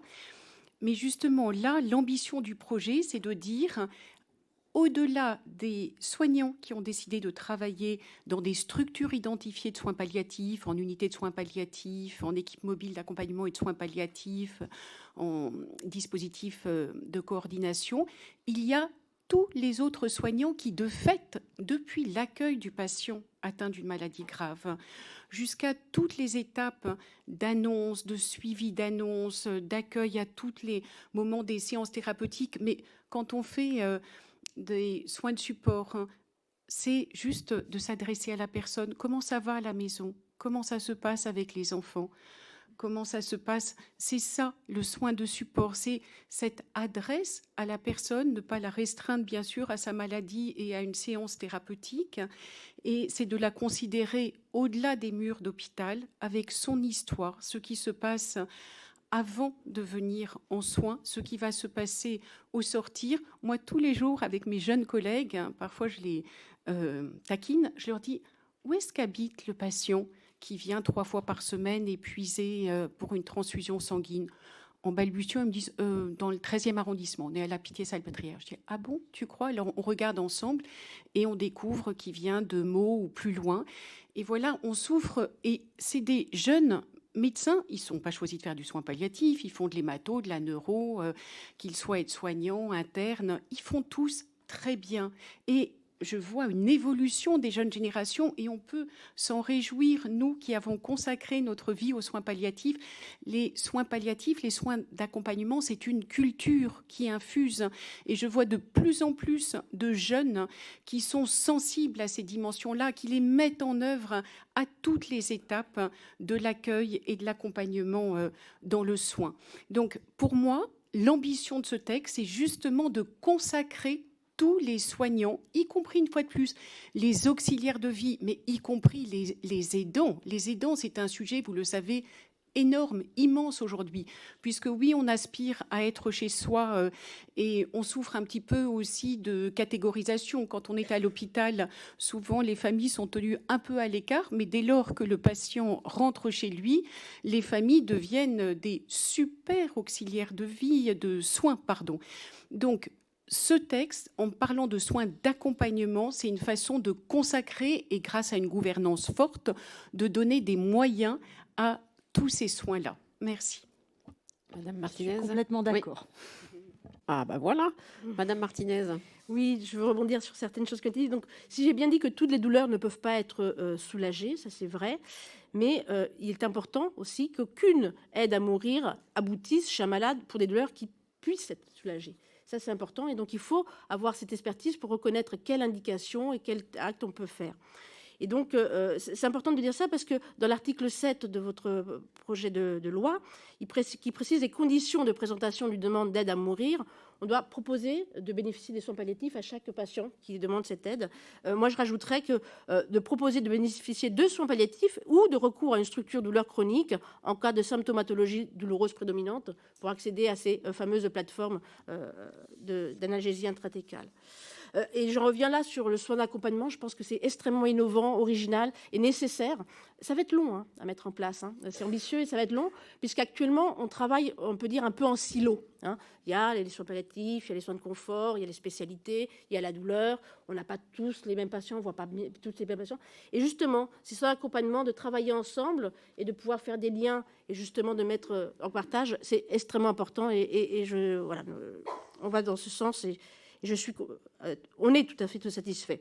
Sur la question qui m'a été proposée sur l'aide à mourir clandestine, que j'ai utilisé ce terme, on n'a pas de données. Je suis désolée, on n'a pas de données. Alors maintenant, je vais revenir sur éventuellement ma propre expérience. Sur une cohorte à peu près de 1000 patients, on a 2-3 patients qui se suicident et quelques cas, on va dire 1 à 2 sur une cohorte de 1000, où il y a une aide à mourir qui se fait plutôt à domicile et plutôt par des aidants. C'est important de dire ça, c'est parce que c'est souvent les personnes qui accompagnent, les patients les personnes les plus proches de la famille qui accompagnent, qui en arrivent à ce geste qui est un geste d'amour. Voilà ce que je voulais vous dire. Donc, et si peut-être c'est important de rajouter que dans cette loi, il est prévu d'évaluer les demandes. Et ça, c'est quelque chose d'important puisqu'on n'a pas ces données. Donc, on se voile la face. Au moins, même si elles n'aboutissent pas parce que le pronostic vital n'est pas engagé, on aura ces demandes et on pourra évaluer ces demandes en France. Monsieur Jobin, pour une petite précision. Oui. Sur l'évaluation, c'est que je pense que l'universitarisation, notamment, avec les sciences humaines et sociales, doit avoir l'ambition de méthodes d'évaluation qui ne soient pas que quantitatives. Et c'est peut-être ça aussi où on a péché, malgré pourtant le Centre national, l'Observatoire. J'étais à cette commission sur l'évaluation de la sédation profonde continue jusqu'au décès. En fait, c'est complexe à évaluer. C'est pas seulement numériquement savoir combien de patients sont décédés avec une sédation profonde. Et je voudrais alors plaider pour ce qu'on développe aussi, c'est tout ce courant de récit dans le soin pour accompagner aussi les soignants. Les équipes de liaison permettent aux soignants de revenir de manière plus narrative sur ce qui s'est passé. Et comme le rappelait Franck Chauvin, on ne s'est pas tellement invité aussi les patients, les familles, les soignants à raconter comment s'est fait la fin de vie. Et je pense que ça peut aider les soignants. Et les équipes de liaison sont non seulement au chevet des patients et de leurs familles, mais sont aussi au chevet des soignants. Et c'est fondamental aujourd'hui. Monsieur Chauvin. Oui, très, très rapidement et pour lever toute ambiguïté, en fait, ce que nous avons proposé, ce qui a été repris par le gouvernement, c'est élargir aux soins d'accompagnement le concept de soins palliatifs, c'est-à-dire d'aller plus loin, et en même temps, si je peux dire comme ça, de remplir le critère de l'OMS qui est la création d'une spécialité de médecine palliative, et l'OMS parle de médecine palliative, et c'est ce que nous avons proposé, de médecine palliative dans notre pays. Or, la médecine palliative est peu développée. Je vous rappelle qu'il n'y a pas de DES, il n'y a pas de professeur d'université de médecine palliative, etc., etc. Et d'ailleurs, la France, quand on regarde dans les critères internationaux, tient une place qui n'est pas celle qu'on tient dans d'autres spécialités pour cette spécialité-là, en termes de projets européens, de recherche, etc. C'est pour ça que nous avons beaucoup incité pour qu'il y ait un vrai programme de recherche et la création d'une filière universitaire de médecine palliative. Merci. On va passer aux questions des députés. Donc, question d'une minute, donc la plus courte possible. Et merci de dire à qui elle s'adresse. On commence par Madame Genevard. Merci Madame la Présidente. Ma première question s'adresse au professeur Chauvin. Vous avez évoqué les soins de support qui seraient un plus dans les maisons d'accompagnement. Or, et je le sais, dans mon département, il y a beaucoup d'associations qui s'occupent de soins de support auprès des malades. Je pense à une association comme Oncodou. Quelle place pour les associations dans votre projet de maison d'accompagnement? Deuxième question au docteur Lévy-Soussan. Vous avez dit que vous ne souhaitiez pas que les mots euthanasie et suicide assisté soient utilisés. Je vous avoue que je comprends mal cette volonté d'euphémisation pour éviter finalement de nommer une question vertigineuse que pose cette loi et dont chacun conviendra qu'elle modifie considérablement la mission du soignant à qui l'on donne le pouvoir d'administrer la mort. Docteur Fourcade, on voit beaucoup de médecins qui changent d'orientation professionnelle pour se consacrer aux soins palliatifs parce qu'ils y trouvent davantage de sens.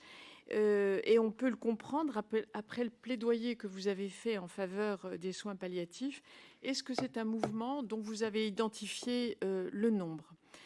Enfin, pour ce qui concerne le docteur, le professeur chargé de la douleur, beaucoup de malades qui aspirent à mourir, à une aide active à mourir, abandonnent le projet dès lors qu'on traite convenablement deux choses, la douleur et l'isolement. Est-ce que ce point vous fait, là c'est un peu une question collective, est-ce que ça ébranle vos certitudes en matière de nécessité de voter cette loi? Monsieur Pont. Merci Madame la Présidente. Ma question va d'abord s'adresser à Monsieur Chauvin. Nous sommes en pénurie de médecins. Ça va encore durer au moins 10 ans, malgré le numerus apertus qui aura donc ses effets dans 10 ans. Quelles sont les solutions pour que dans les centres de soins palliatifs, ça puisse fonctionner correctement? Il me reste quelques secondes. Je voudrais faire une remarque à Madame Fourcade. Je suis médecin. J'ai mis du temps à étudier ce texte. J'ai été aussi à la commission de travail avec Olivier Falorni. et je suis favorable à ce texte, mais ce n'est pas pour ça que j'ai la seringue entre les dents. Et j'ai l'impression de l'image qu'on veut donner à ceux qui sont favorables à ce texte. Je veux simplement reprendre l'article 7. Le médecin doit proposer à la personne de bénéficier de soins palliatifs et s'assurer, le cas échéant, qu'elle puisse y accéder. Donc ce n'est pas ou et, on n'oppose pas les deux, c'est d'abord les soins palliatifs et au bout du bout, à la demande expresse du malade, qu'on accède à sa volonté. Je vous remercie. Madame Rilhac. Merci Madame la Présidente. Il est vrai que nous discutons de ce texte depuis lundi, ici, en toute humilité, et je suis convaincue que nous ne devons pas opposer soins curatifs, soins palliatifs et la possibilité offerte par ce texte de proposer une aide active à mourir, qu'elle passe par le suicide assisté ou l'euthanasie. Pour le reste, j'ai beaucoup plus de doutes que de certitudes, mais je pense que ce choix aujourd'hui fait partie des évolutions positives de nos sociétés modernes et progressistes qui utilisent les avancées scientifiques et éthiques pour permettre aux gens de choisir leur mort, particulièrement lorsque celle-ci est inéluctable. Choisir aussi de mourir, car leur souffrance chronique, insupportable, existentielle, n'est plus tenable. Et donc la vie devient peut-être invivable. En toute humilité, je m'interroge et je vous interroge sur l'accès aux soins palliatifs et sur l'égalité d'accès sur deux cas. Plutôt peut-être pour le docteur Valérie Martinez, comment les soins palliatifs prennent-ils en charge la douleur psychologique liée à la dégénérescence neurocognitive, mais également peuvent-ils prendre en charge aussi les douleurs occasionnées par les neuroatypies? Ma deuxième question sera peut-être plus au professeur Chauvin. Y a-t-il une spécificité dans la prise en charge des mineurs par les soins palliatifs? Doit-on, dans ce texte, appuyer une forme de spécificité des soins palliatifs, comme l'accès aux maisons d'accompagnement, aux enfants et adolescents souffrant de manière insupportable et réfractaire? La prise en charge de la fin de vie des enfants et des adolescents me semble être un peu différente, particulièrement dans son accompagnement et dans l'accompagnement de leur famille. Je vous remercie. Chers collègues, il est 12h35. Si vous voulez avoir des réponses à vos questions, merci de faire en sorte qu'elles soient le plus courtes possible, la plus courte possible, c'est-à-dire 1 minute. Monsieur Benz. Merci Madame la Présidente. Docteur Fourcade, je vous remercie sincèrement pour votre engagement, pour votre témoignage très émouvant, je dois le dire, par votre cri du cœur. Vous êtes à la tête de l'organisation qui est au fondement même du développement des soins palliatifs en France. En parallèle, le professeur Chauvin, ici présent, a rédigé un rapport, plan décennal, qui a inspiré le titre 1 du projet de loi qui nous réunit, et donc qui engage la France pour les années à venir. Votre organisation a-t-elle été consultée, associée dans le travail de ce rapport qui, je viens de le dire précisément, engage notre pays sur cette voie des soins palliatifs? Et si la réponse est non, professeur Chauvin, quelles en sont les raisons, s'il vous plaît? Madame Amelé. Je vous remercie, Madame la Présidente. On le sait, il y a en France plus de 20 départements qui sont encore qui n'ont pas d'unité de soins palliatifs, pardon. Donc, c'est de notre devoir aujourd'hui de nous interroger sur l'évolution de ces soins palliatifs. Est-ce que vous avez des données à nous communiquer, des informations sur ce qui s'est passé, sur l'évolution de ces soins et de l'accompagnement des patients dans les pays qui ont déjà légalisé l'euthanasie? Je vous remercie. Monsieur Pilato. Merci Madame la Présidente. J'avais juste déjà une question à poser par rapport aux soins palliatifs. J'ai lu un article qui disait que 60% du CHU de Lyon, des personnes qui rentrent en soins palliatifs en sortent. Est-ce que vous avez des statistiques ou pas? Deuxième question s'adressait à Monsieur Chauvin. Vous dites que les soins palliatifs sont cornérisés et vous parlez d'élargissement sémantique par rapport à d'autres termes. Il me semblait avoir compris que les soins d'accompagnement englobaient les soins palliatifs. Et dernière question sur la douleur. En gros, soit le patient arrête le traitement, soit effectivement il va finir en sédation profonde et continue, soit on lui propose de l'arrêter par un cocktail létal. Dans tous les cas de figure, c'est la souffrance réfractaire qui est en jeu. Et j'aimerais savoir si ça vous paraît normal, à nous oui, d'avoir un choix supplémentaire pour le patient. Merci. Madame Bergant. Oui, merci Madame la Présidente. Moi, j'aimerais revenir en fait sur une précision qui me semble importante sur le nombre de personnes qui auraient besoin ou qui auraient eu besoin de soins palliatifs et qui n'y ont pas eu accès. Donc ma question s'adresse au professeur Chauvin et au docteur Fourcade. Vous avez évoqué tous les deux des chiffres différents. On lit aussi beaucoup de chiffres différents dans la presse. Peut-être que vous ne parlez pas des mêmes patients. On entend parfois que 50% des Français qui devraient être pris en charge en soins palliatifs n'y ont pas accès. Docteur Fourcade, vous parlez de 500 personnes par jour. Professeur Chauvin, vous évoquez, si j'ai bien compris, 10% des 500 000 décès de maladies chroniques qui auraient besoin d'un accompagnement complexe. Donc à peu près 136 patients par jour. Certains rapports s'appuient également sur un modèle québécois de l'Institut national de santé publique qui fait des projections en croisant liste de pathologies qui devraient nécessiter des soins palliatifs et nombre de décès issus de ces pathologies. Donc je vous remercie vraiment d'apporter un éclairage précis sur ce point. Merci. Madame Battistel. Merci Madame la Présidente. Madame Fourcade, je voulais revenir sur vos propos lorsque vous disiez par cette loi, vous leur donnez le pouvoir de prescrire, d'injecter, de dire qui doit mourir, de donner la temporalité, et donc nous refusons d'avoir ce pouvoir, de refuser finalement la toute-puissance, puisque je crois que vous l'avez évoqué, ou alors c'est un de vos collègues. Mais est-ce que refuser par principe la volonté du patient n'est pas non plus exercer une toute-puissance de la part des médecins? Ça rejoint un petit peu la question du rapporteur général Olivier Falorni, à laquelle je crois que vous n'avez pas répondu. Et donc j'aimerais bien que vous puissiez répondre sur cela et également les autres intervenants. Je vous remercie. Madame Rousseau. Merci Madame la Présidente. Alors la loi pour l'instant ne donne pas aux soignants le pouvoir de donner la mort. Il demande à ce que les patients puissent eux-mêmes prendre la substance létale si leur pronostic vital est engagé à moyen ou long terme ou s'il y a des souffrances réfractaires. De sorte que je ne comprends pas complètement votre positionnement, Madame Fourcade. Et ma question est la suivante. Quelles seraient les modalités de la clause de conscience qui vous permettraient d'être garantie dans votre opinion et dans votre positionnement personnel de ne pas vouloir autoriser des patients à le faire? Et je voudrais juste témoigner pour être la fille d'une femme qui s'est suicidée en fin de vie et qui a défrayé la chronique puisque c'était en même temps que l'affaire Imbert et ça a été à l'origine de la loi Claes-Leonetti, que les fins de vie clandestines disent en creux la toute-puissance des soignants à ne pas entendre la volonté absolue des personnes libres et éclairées de ne pas vouloir aller jusqu'au bout. Madame de Bréchira.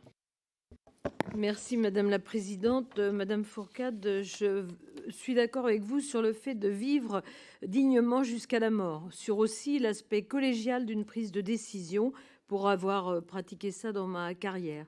Par contre, je voudrais juste reprendre un exemple que vous avez donné sur le sida. Privilège de mon âge et de mon expérience, j'ai accueilli des malades du sida au tout début et je souhaite qu'on ne revive jamais ça dans les conditions de décès qui ont été les leurs sur le plan physique, psychologique et social. Donc j'espère qu'on puisse faire évoluer effectivement ce texte et je pense qu'il n'y a pas d'opposition entre les soins palliatifs et l'aide à mourir. Il suffit de mieux accompagner et je pense qu'il faut entendre la demande des malades et accompagner le fait que des soignants puissent le réaliser ou puissent utiliser leur clause de conscience. La deuxième chose, c'est par rapport à la douleur. Je pense qu'on est encore dans une méconnaissance, un manque d'information, un manque de pratique sur la prise en charge de la douleur. Ça fait 40 ans qu'on y travaille et on n'aboutit pas encore à une prise en charge adaptée. Donc, quelles sont vos propositions en termes de prise en charge de la douleur dans les maisons d'accompagnement, à domicile et dans les secteurs de soins qui ont des lits de soins palliatifs, mais qui ne sont pas des unités? Madame de Gorsuch. Oui, merci Madame la Présidente. Ma question est pour le professeur Chauvin. Donc nous le savons par rapport au titre 1 du projet de loi, donc et la loi de 99, on en a parlé, n'est toujours pas appliquée sur l'ensemble du territoire. Alors qu'elle est tout à fait suffisante pour permettre le développement attendu depuis 25 ans des soins palliatifs.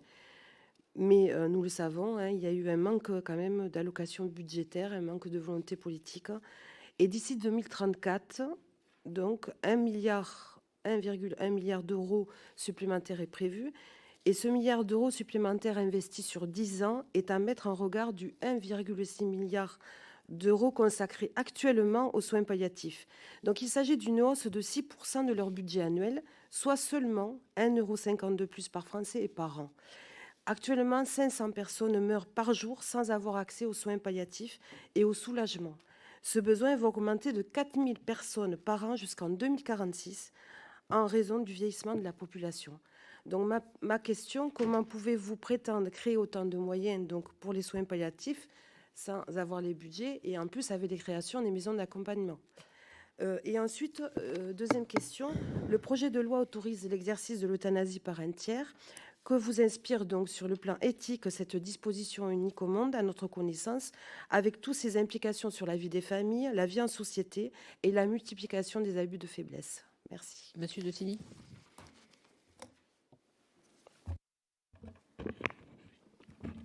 Merci Madame la Présidente, Monsieur le rapporteur, chers collègues, Mesdames, Messieurs, merci pour votre présence.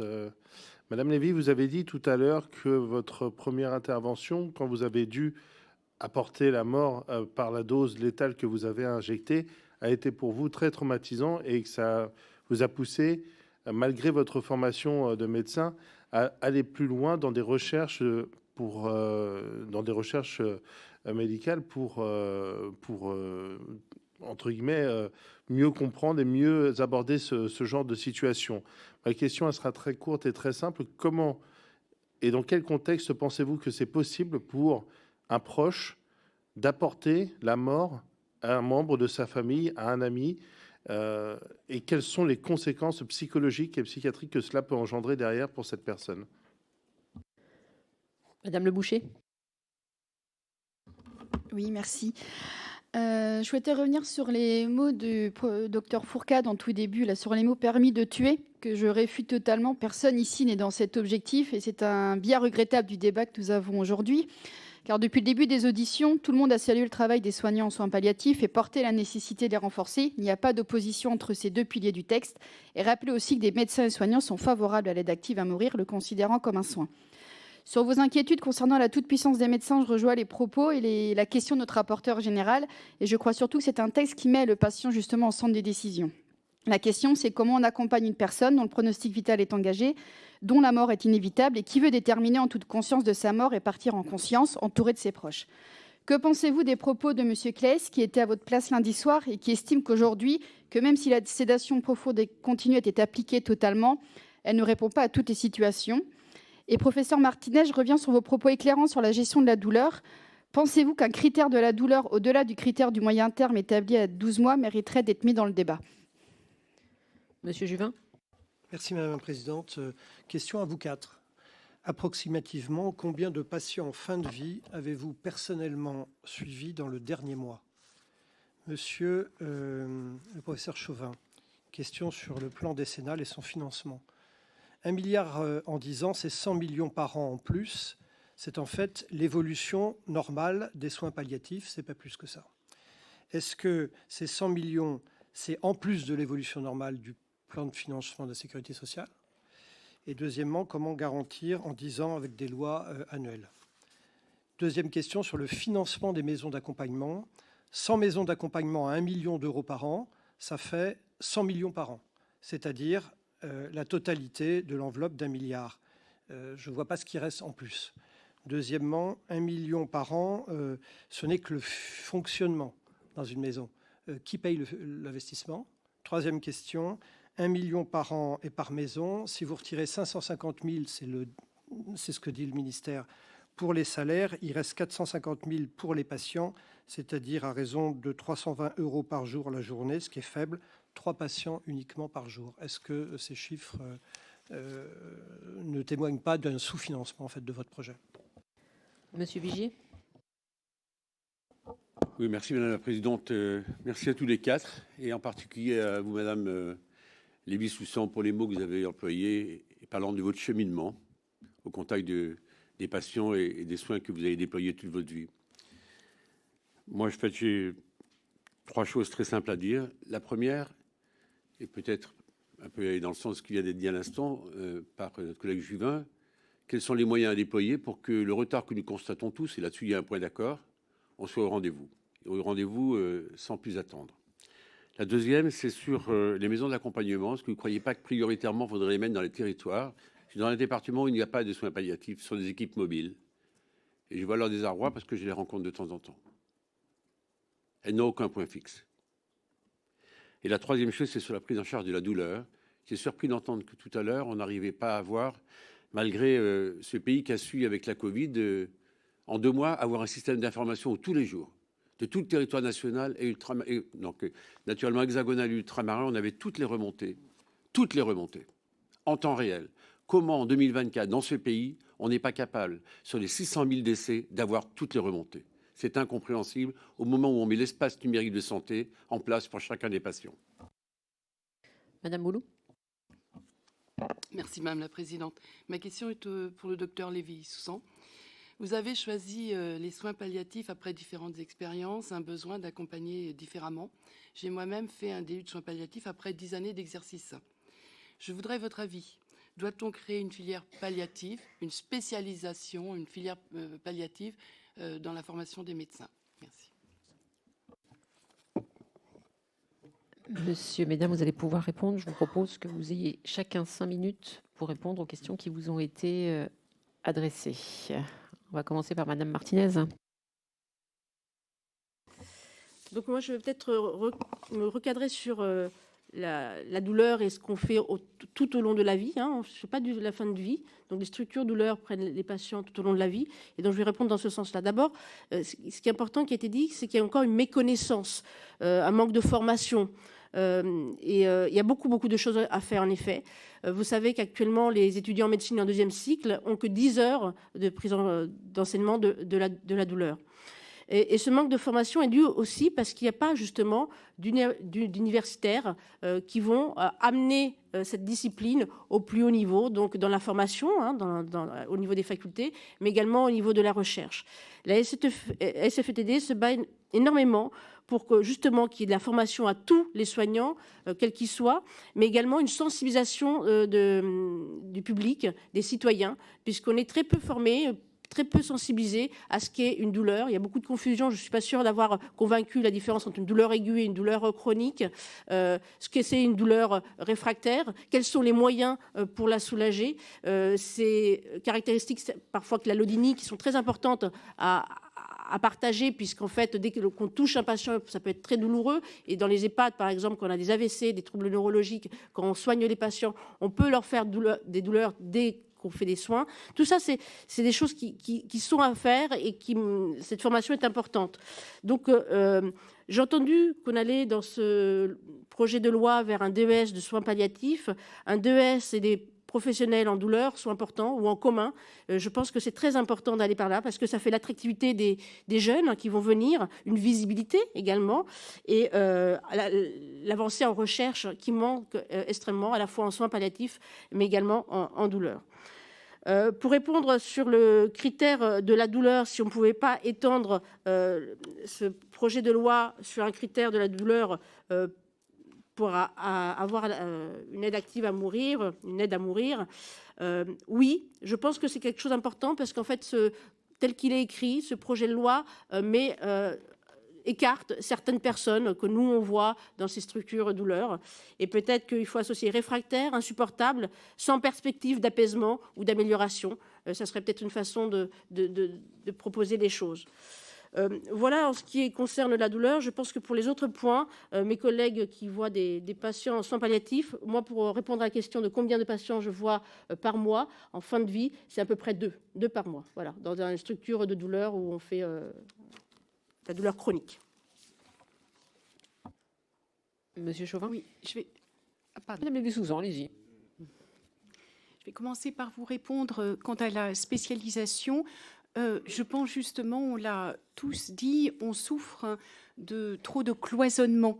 Or, les parcours de soins sont de plus en plus longs et complexes et souvent seul le patient chemine, alors que les professionnels, eux, n'ont pas une représentation du parcours de soins sur toutes, depuis, par exemple, les neurochirurgiens en réanimation ne connaissent pas les pratiques dans des établissements où vont être accueillis des patients en état végétatif chronique. Donc, il faut à tout prix, dans l'universitarisation, qu'on arrive à faire des ponts entre nous, entre enseignants. Et moi, je plaide pour qu'il n'y ait pas une spécialisation, mais une intégration de la démarche palliative dans toutes les disciplines médicales, parce qu'aujourd'hui, il n'y a pas beaucoup de disciplines médicales qui ne soient pas concernées par l'accompagnement et la fin de vie.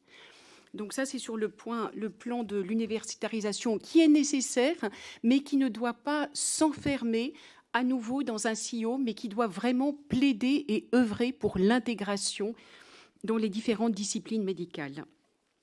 Ça rejoint la question de l'accès aux soins palliatifs. Bien sûr, on a des chiffres et on a parfois du mal à les interpréter. Je vais vous dire la réalité des équipes mobiles d'accompagnement et de soins palliatifs, qui a été une spécificité française. Il y a maintenant près de 30 ans, nous en avons 500 d'importance différentes. Celle que j'ai eu la chance d'accompagner pendant 25 ans est de grande taille. Et pour autant, loin s'en faut, on n'était pas du tout présent dans toutes les situations palliatives des patients de la Pitié-Salpêtrière, du tout. Parce que le plus souvent, nos collègues, toutes professions confondues, arrivaient, grâce justement à la formation initiale, grâce aux formations continues, arrivaient à donner des soins palliatifs aux patients dont l'état de santé le requérait. Donc c'est pour ça qu'il faut être aussi prudent dans l'interprétation de chiffres bruts. Et une fois de plus, les soins palliatifs, et bien sûr je reconnais l'immense investissement et qualité de tous les professionnels de soins palliatifs, et pour autant il est important de dire, et c'était notre ambition première qui se poursuit aujourd'hui, de dire que les soins d'accompagnement concernent bien au-delà des professionnels de soins palliatifs. D'où la prudence. Et pour dire, alors voilà, le paradoxe, c'est que 25 ans d'équipe mobile d'accompagnement et de soins palliatifs, je ne peux pas répondre précisément à votre question. Je peux dire que j'étais moins souvent présent dans l'instant de la fin de vie, du dernier souffle, que lorsque j'étais interniste à la Pitié-Salpêtrière. Et pour autant, je pense que c'est très important, les équipes de liaison, les équipes mobiles d'accompagnement, parce qu'une fois de plus, elles sont là aussi en support des soignants eux-mêmes, qui, eux, sont vraiment... Actuellement, combien de patients Eh bien, 10 par jour. Donc, vous faites le calcul, j'ai travaillé 25 ans, oui. Non, mais actuellement, dans le dernier mois. Alors, vous me prenez au dépourvu. Je viens à 60 ans de changer. Je vais initier une nouvelle aventure hospitalière à développer la médecine narrative avec les soignants à l'Hôtel-Dieu. Donc, pas le dernier mois, le mois d'avant, c'était 10 patients au quotidien sur la Pitié-Salpêtrière que mon équipe d'accompagnement et de soins palliatifs accompagné avec l'équipe référente. Et je voulais répondre, sur l'euphémisation des termes. Je crois là-dessus, excusez-moi, c'est très théorique. Le patient, il ne se présente pas en disant « je voudrais une sédation profonde continue jusqu'au décès, j'y ai droit, je suis en fin de vie et j'ai une souffrance réfractaire ». C'est pas ça, la vie. La vie, c'est le cri de détresse d'un patient qui est effectivement dans une situation de très grande vulnérabilité et qui s'adresse à son soignant pour lui demander une aide. Il n'est pas là à dire euthanasie ou suicide assisté, il est là à demander de l'aide. Et effectivement, moi, ce qui m'a fait évoluer sans doute, c'est des patients, je pense notamment à un patient qu'on accompagne toujours, qui souffre d'une maladie neurodégénérative. Pour vous répondre, madame, bien sûr que les soins d'accompagnement sont aussi psychologiques, ce n'est pas que la douleur physique. Eh bien, ce patient avait tenté, avec une maladie neurodégénérative qui le faisait beaucoup souffrir et qui s'aggravait inéluctablement, il a tenté plusieurs fois de mettre fin à ses jours, assez misérablement, compte tenu aussi de sa perte d'autonomie, mais surtout parce que cette demande, il l'inscrivait dans la relation de soins. Et pour autant, on l'accompagne toujours. Parfois, cette demande s'est absentée, il allait mieux. Et même si la loi avait été déjà voté, on ne se serait pas précipité dès la première consultation. Loin s'en faut, on reste soignant. Et donc, on est là pour accueillir, entendre la voix du patient, mobiliser toutes les ressources de soins. C'est pour ça que j'ai beaucoup de mal, excusez-moi. Je trouve qu'on vient aussi mobiliser dans le registre de la peur. C'est affreux quand j'entends administrer la mort, pas un soignant, mais pas un citoyen ne peut se reconnaître, excusez-moi, dans ces termes. Madame Fourcade. Je m'excuse d'avance pour les questions auxquelles je ne vais pas répondre. J'imagine que... Voilà. Peut-être juste d'abord très brièvement sur la question des patients accompagnés. Donc moi, je travaille à temps plein dans un service de soins palliatifs. Donc hier, à Narbonne, j'ai vu, je pense, 15 patients et j'en reverrai à peu près le même nombre demain. Et c'est comme ça, voilà, tous les jours où je ne suis pas parmi vous et où mes collègues prennent ma place. Sur les chiffres aussi, sur la question des besoins qui a été exprimée, les chiffres, moi, sur lesquels je me base sont ceux de la Cour des comptes, le rapport de juin 2023. Alors, c'est vrai que c'est très compliqué d'avoir des chiffres. Et puis surtout, c'est vrai aussi, et ça, c'est vraiment important de l'entendre, évidemment, tous les patients en fin de vie n'ont pas besoin d'une équipe de soins palliatifs. C'est évident. Heureusement, je pense que la reine d'Angleterre, pour ce qu'on sait, je ne sais rien de son dossier médical, mais est morte sans avoir besoin d'une équipe de soins palliatifs. Beaucoup de gens n'ont pas besoin. Beaucoup de gens vont être accompagnés par leur équipe de premier recours, par leurs médecins, leurs infirmières libérales. Parfois, ces équipes-là ont besoin d'être soutenues. C'est aussi notre travail de répondre au téléphone à l'équipe de soins palliatifs aux médecins généralistes qui appellent en disant voilà, je suis face à un patient douloureux, qu'est-ce que je peux faire? Et donc, il y a tout un travail d'adaptation de nos réponses aux questions qui nous sont posées. Et ça, c'est vraiment notre travail quotidien d'être capable de comprendre la demande et d'adapter nos réponses. Donc voilà, c'est vrai que c'est compliqué. C'est vrai que je pense que là, il y a un vrai travail possible d'amélioration, de mieux comprendre et de mieux évaluer.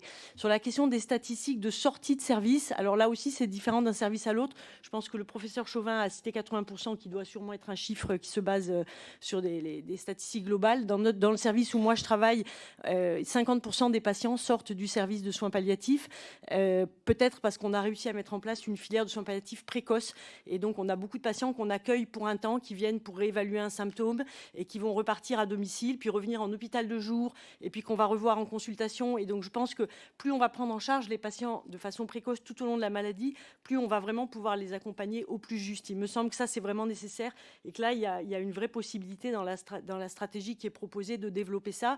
Il me semble aussi que la vraie loi de mise en œuvre de cette stratégie, ça va être le PLFSS. J'espère que vous serez là pour nous aider, parce que c'est la première loi où on aura besoin de marquer l'investissement et effectivement qu'est-ce qui va être fait réellement, concrètement pour les soins palliatifs. Sur la question de la réorientation professionnelle, je pense qu'actuellement, alors je n'ai pas de chiffres précis pour répondre, mais je pense qu'actuellement une majorité de médecins qui travaillent en soins palliatifs sont des médecins qui y sont venus en deuxième intention. D'abord parce qu'il n'y a pas de formation initiale, ou peu, et puis parce que souvent faire le choix dès le début de ses études, alors c'est un choix que moi j'ai fait, mais c'est assez rare de vouloir d'emblée se confronter à une médecine qui ne guérit pas. C'est un choix un peu particulier, et souvent c'est des parcours un peu particuliers qui amènent là. Pour autant, nous on a 2 internes par semestre, on a 2 postes d'internes, et c'est absolument passionnant. Et je trouve que ces jeunes médecins qui viennent, alors je partage complètement l'avis de Michel, je les trouve incroyables, ces jeunes hyper motivés. Alors, ils choisissent pas forcément les soins palliatifs parce qu'ils veulent faire ça, mais souvent parce qu'ils s'orientent vers la médecine générale et qu'ils se rendent compte, quand ils commencent à faire des remplacements, qu'ils vont être en difficulté. Une interne de chez nous a fait une thèse, elle a interrogé tous ses co-internes qui avaient été formés dans 26 facs différentes, moyenne, douleur et soins palliatifs, 7 heures de formation sur les 9 années d'études. Et donc, ils ne se sentent pas en capacité. Et donc, c'est vrai qu'ils choisissent à ce moment-là de venir passer 6 mois dans une équipe de soins palliatifs pour se sentir après en capacité d'accompagner. Et c'est des médecins qui, après, pourront accompagner leurs patients correctement. Et ça, c'est hyper important. Et puis après, souvent, le débat politique, peut-être parce que je suis maladroite ou on n'en est pas coutumier non plus, c'est pas vraiment notre métier. Je voudrais quand même redire que notre pratique, c'est vraiment 50 nuances de gris. On ne travaille pas en noir et blanc. La demande de mort est une demande qui doit toujours être entendue, qui n'appelle aucun jugement. La première chose qu'on fait quand un patient demande à mourir, alors en général, en soins palliatifs, on travaille déjà assis, donc on ne va pas s'asseoir, mais c'est d'essayer de comprendre le pourquoi de cette demande et qu'est-ce qui se passe. Et je crois que la question collective, elle n'est pas du tout de porter un jugement sur la demande de mort, elle est de la réponse collective qu'on y apporte comment collectivement on choisit de répondre à cette demande, mais cette demande doit toujours être entendue. Et pour moi, la première question qui vient quand un patient fait cette demande, c'est qu'est-ce qui se passe aujourd'hui? Qu'est-ce qui fait qu'hier, vous ne m'avez pas posé cette question et qu'est-ce qu'il y a aujourd'hui qui fait que vous me la posez? Qu'est-ce qu'on fait ensemble et qu'est-ce qu'on fait de façon collective? Comment ma collègue psychologue ou psychanalyste ne va pas l'entendre de la même façon? Et comment on entend ça? Et je crois que c'est vraiment important aussi, quand je disais que pour nous, ce projet de loi donne un pouvoir qui nous semble exagéré aux médecins en particulier, c'est que quand même si la demande vient du patient, dans le projet de loi, c'est le médecin qui évalue si les critères sont remplis, si on répond, si on est... Et donc, la demande dépend quand même la réponse dépend du médecin. Des pays ont fait des choix différents. Des pays ont fait le choix de ne pas impliquer les soignants pour que les soignants puissent continuer à entendre le pourquoi plutôt que dans une réponse qui soit dans le comment, le quand ou le... Et donc, c'est possible, puisque des pays l'ont fait, et donc je crois que c'est important. Et puis, toujours de la même façon, ce que je souhaite vous dire, hein, c'est que la question de la compatibilité des soins palliatifs avec la possibilité de la mort provoquée, c'est toujours quelque chose qui est dit, enfin, ou en tout cas assez souvent, par des gens qui ne travaillent pas en soins palliatifs. Mais quand on travaille en soins palliatifs, une majorité de soignants pense qu'il est difficile de rendre les deux compatibles et ne se sentent pas en capacité de le faire. C'est seulement ce que je veux vous partager.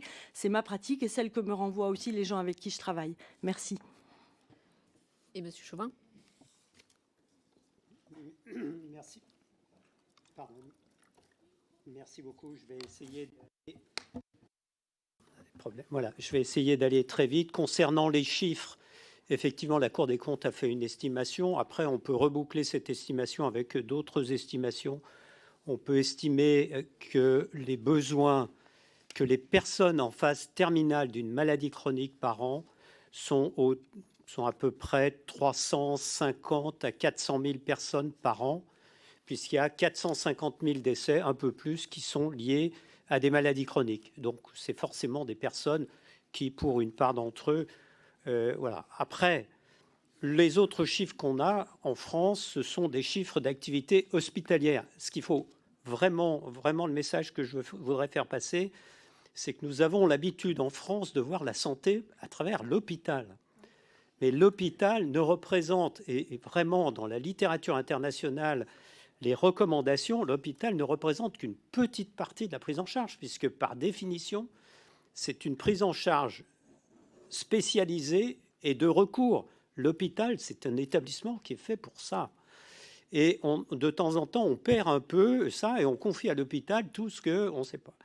C'est l'idée des maisons d'accompagnement. Les maisons d'accompagnement, c'est recréer des structures intermédiaires qui existaient dans le système de santé français auparavant, qui ont disparu, alors que d'autres pays ont maintenu ces structures intermédiaires.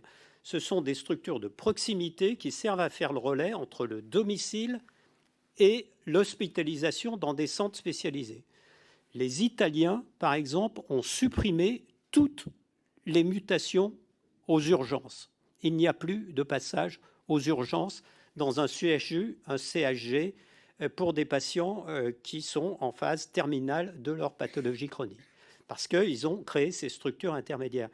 Et nous, c'était vraiment l'objectif de notre réflexion, de se dire comment est-ce qu'on peut éviter à des personnes dont tout le monde sait qu'on est dans les derniers jours d'être mutés dans un service d'urgence. Je ne sais pas si certains d'entre vous ont fait l'expérience de ce qu'est un service d'urgence d'un CHG ou d'un CHU un samedi soir. Eh bien, vraiment, c'est quelque chose qu'on ne peut vraiment recommander à personne. Et donc, il faut vraiment que nous reconstruisions un système de santé en développant très fortement les soins primaires, les structures intermédiaires, et faire en sorte que nos CHU et les CHG soient vraiment, les CHG soient des structures de recours. Concernant les chiffres, je vous propose de vous passer une note, si vous voulez, que je demanderai au Centre national, de façon à ce que vous ayez les chiffres sur la table. Simplement, je sais que vous avez en principe terminé, mais quand même, les enfants, effectivement, nécessitent une prise en charge particulière. Ce sont des techniques particulières, c'est mobilisation de moyens particuliers. Et pour avoir vu de près, même si je ne prends pas en charge de patients, parce que ma spécialité maintenant, c'est la santé publique, pour avoir vu des familles qui maintiennent à domicile leurs enfants en fin de vie, je pense que très peu d'entre nous imaginent ce que c'est. Et donc, c'est vraiment, il faut arriver à mobiliser au domicile, parce que les familles veulent garder au domicile ces patients. Il faut arriver à mobiliser des moyens. C'est l'idée des unités mobiles des territoires, etc., etc., et la mobilisation, là encore, de soins primaires qui peuvent aller au domicile. Simplement sur le budget, je réponds sur la partie budgétaire. Je connais beaucoup de spécialités médicales qui aimeraient qu'on leur assure qu'elles auront dans l'avenir une augmentation de 1,1 milliard de leur budget. Car il s'agit de passer de 1,6 milliard à 2,7 milliards en fin d'exercice, c'est-à-dire que les 100 millions se cumulent, bien évidemment, comme vous le savez, dans la mécanique. Pardon ? Non, ce n'est pas l'évolution. C'est à euro constant, bien évidemment. C'est à euro constant, et c'est de l'argent qui est mis en place en plus de l'évolution normale, puisque ce sont des mesures spécifiques, maisons d'accompagnement, unités mobiles territoriales, etc., qui sont valorisées. Alors après, vous me demandez de commenter est-ce que le financement est suffisant ou pas. Ce n'est pas moi qui suis aux affaires, comme vous le savez. Nous, on a fait une expertise, et après, et simplement un dernier point, parce que vous m'avez interrogé sur qui nous avons auditionné. Bien évidemment que nous avons auditionné la SFAP, et d'ailleurs, pour me souvenir, à 2 reprises. Simplement, la règle d'une commission d'expertise, c'est de ne pas avoir de représentant de quelque chose, car il s'agit de conduire une expertise, et ce n'est pas un processus de consensus. Et donc, en fait, il y avait 3 anciens présidents de la SFAP dans la commission. Il y avait les 4 pilotes actuels du plan soins palliatifs qui sont tous membres de la SFAP, ou je crois peut-être sauf un. Et il y avait des professionnels de santé. Or, il y avait 2 sociologues, etc., etc. Et il s'agit de conduire une expertise et non pas de rendre compte de lobbying, même si c'est tout à fait légitime. Non, mais je ne critique pas, mais c'est une autre procédure que celle de l'expertise. Et pour cela, on procède à des auditions. Et on a auditionné à 2 reprises la SFAP, mais aussi la Société française de la douleur, etc. Voilà, j'en reste là. Et bien sûr, je peux compléter avec des notes si vous le souhaitez. Merci, monsieur, merci, mesdames, pour, j'allais dire, vos propos, les réponses aux questions. Et bien sûr, nous sommes preneurs des contributions que vous souhaiteriez nous faire parvenir. Un grand merci à vous, chers collègues. Bon appétit. On se retrouve à 14h30 pour la suite de nos travaux.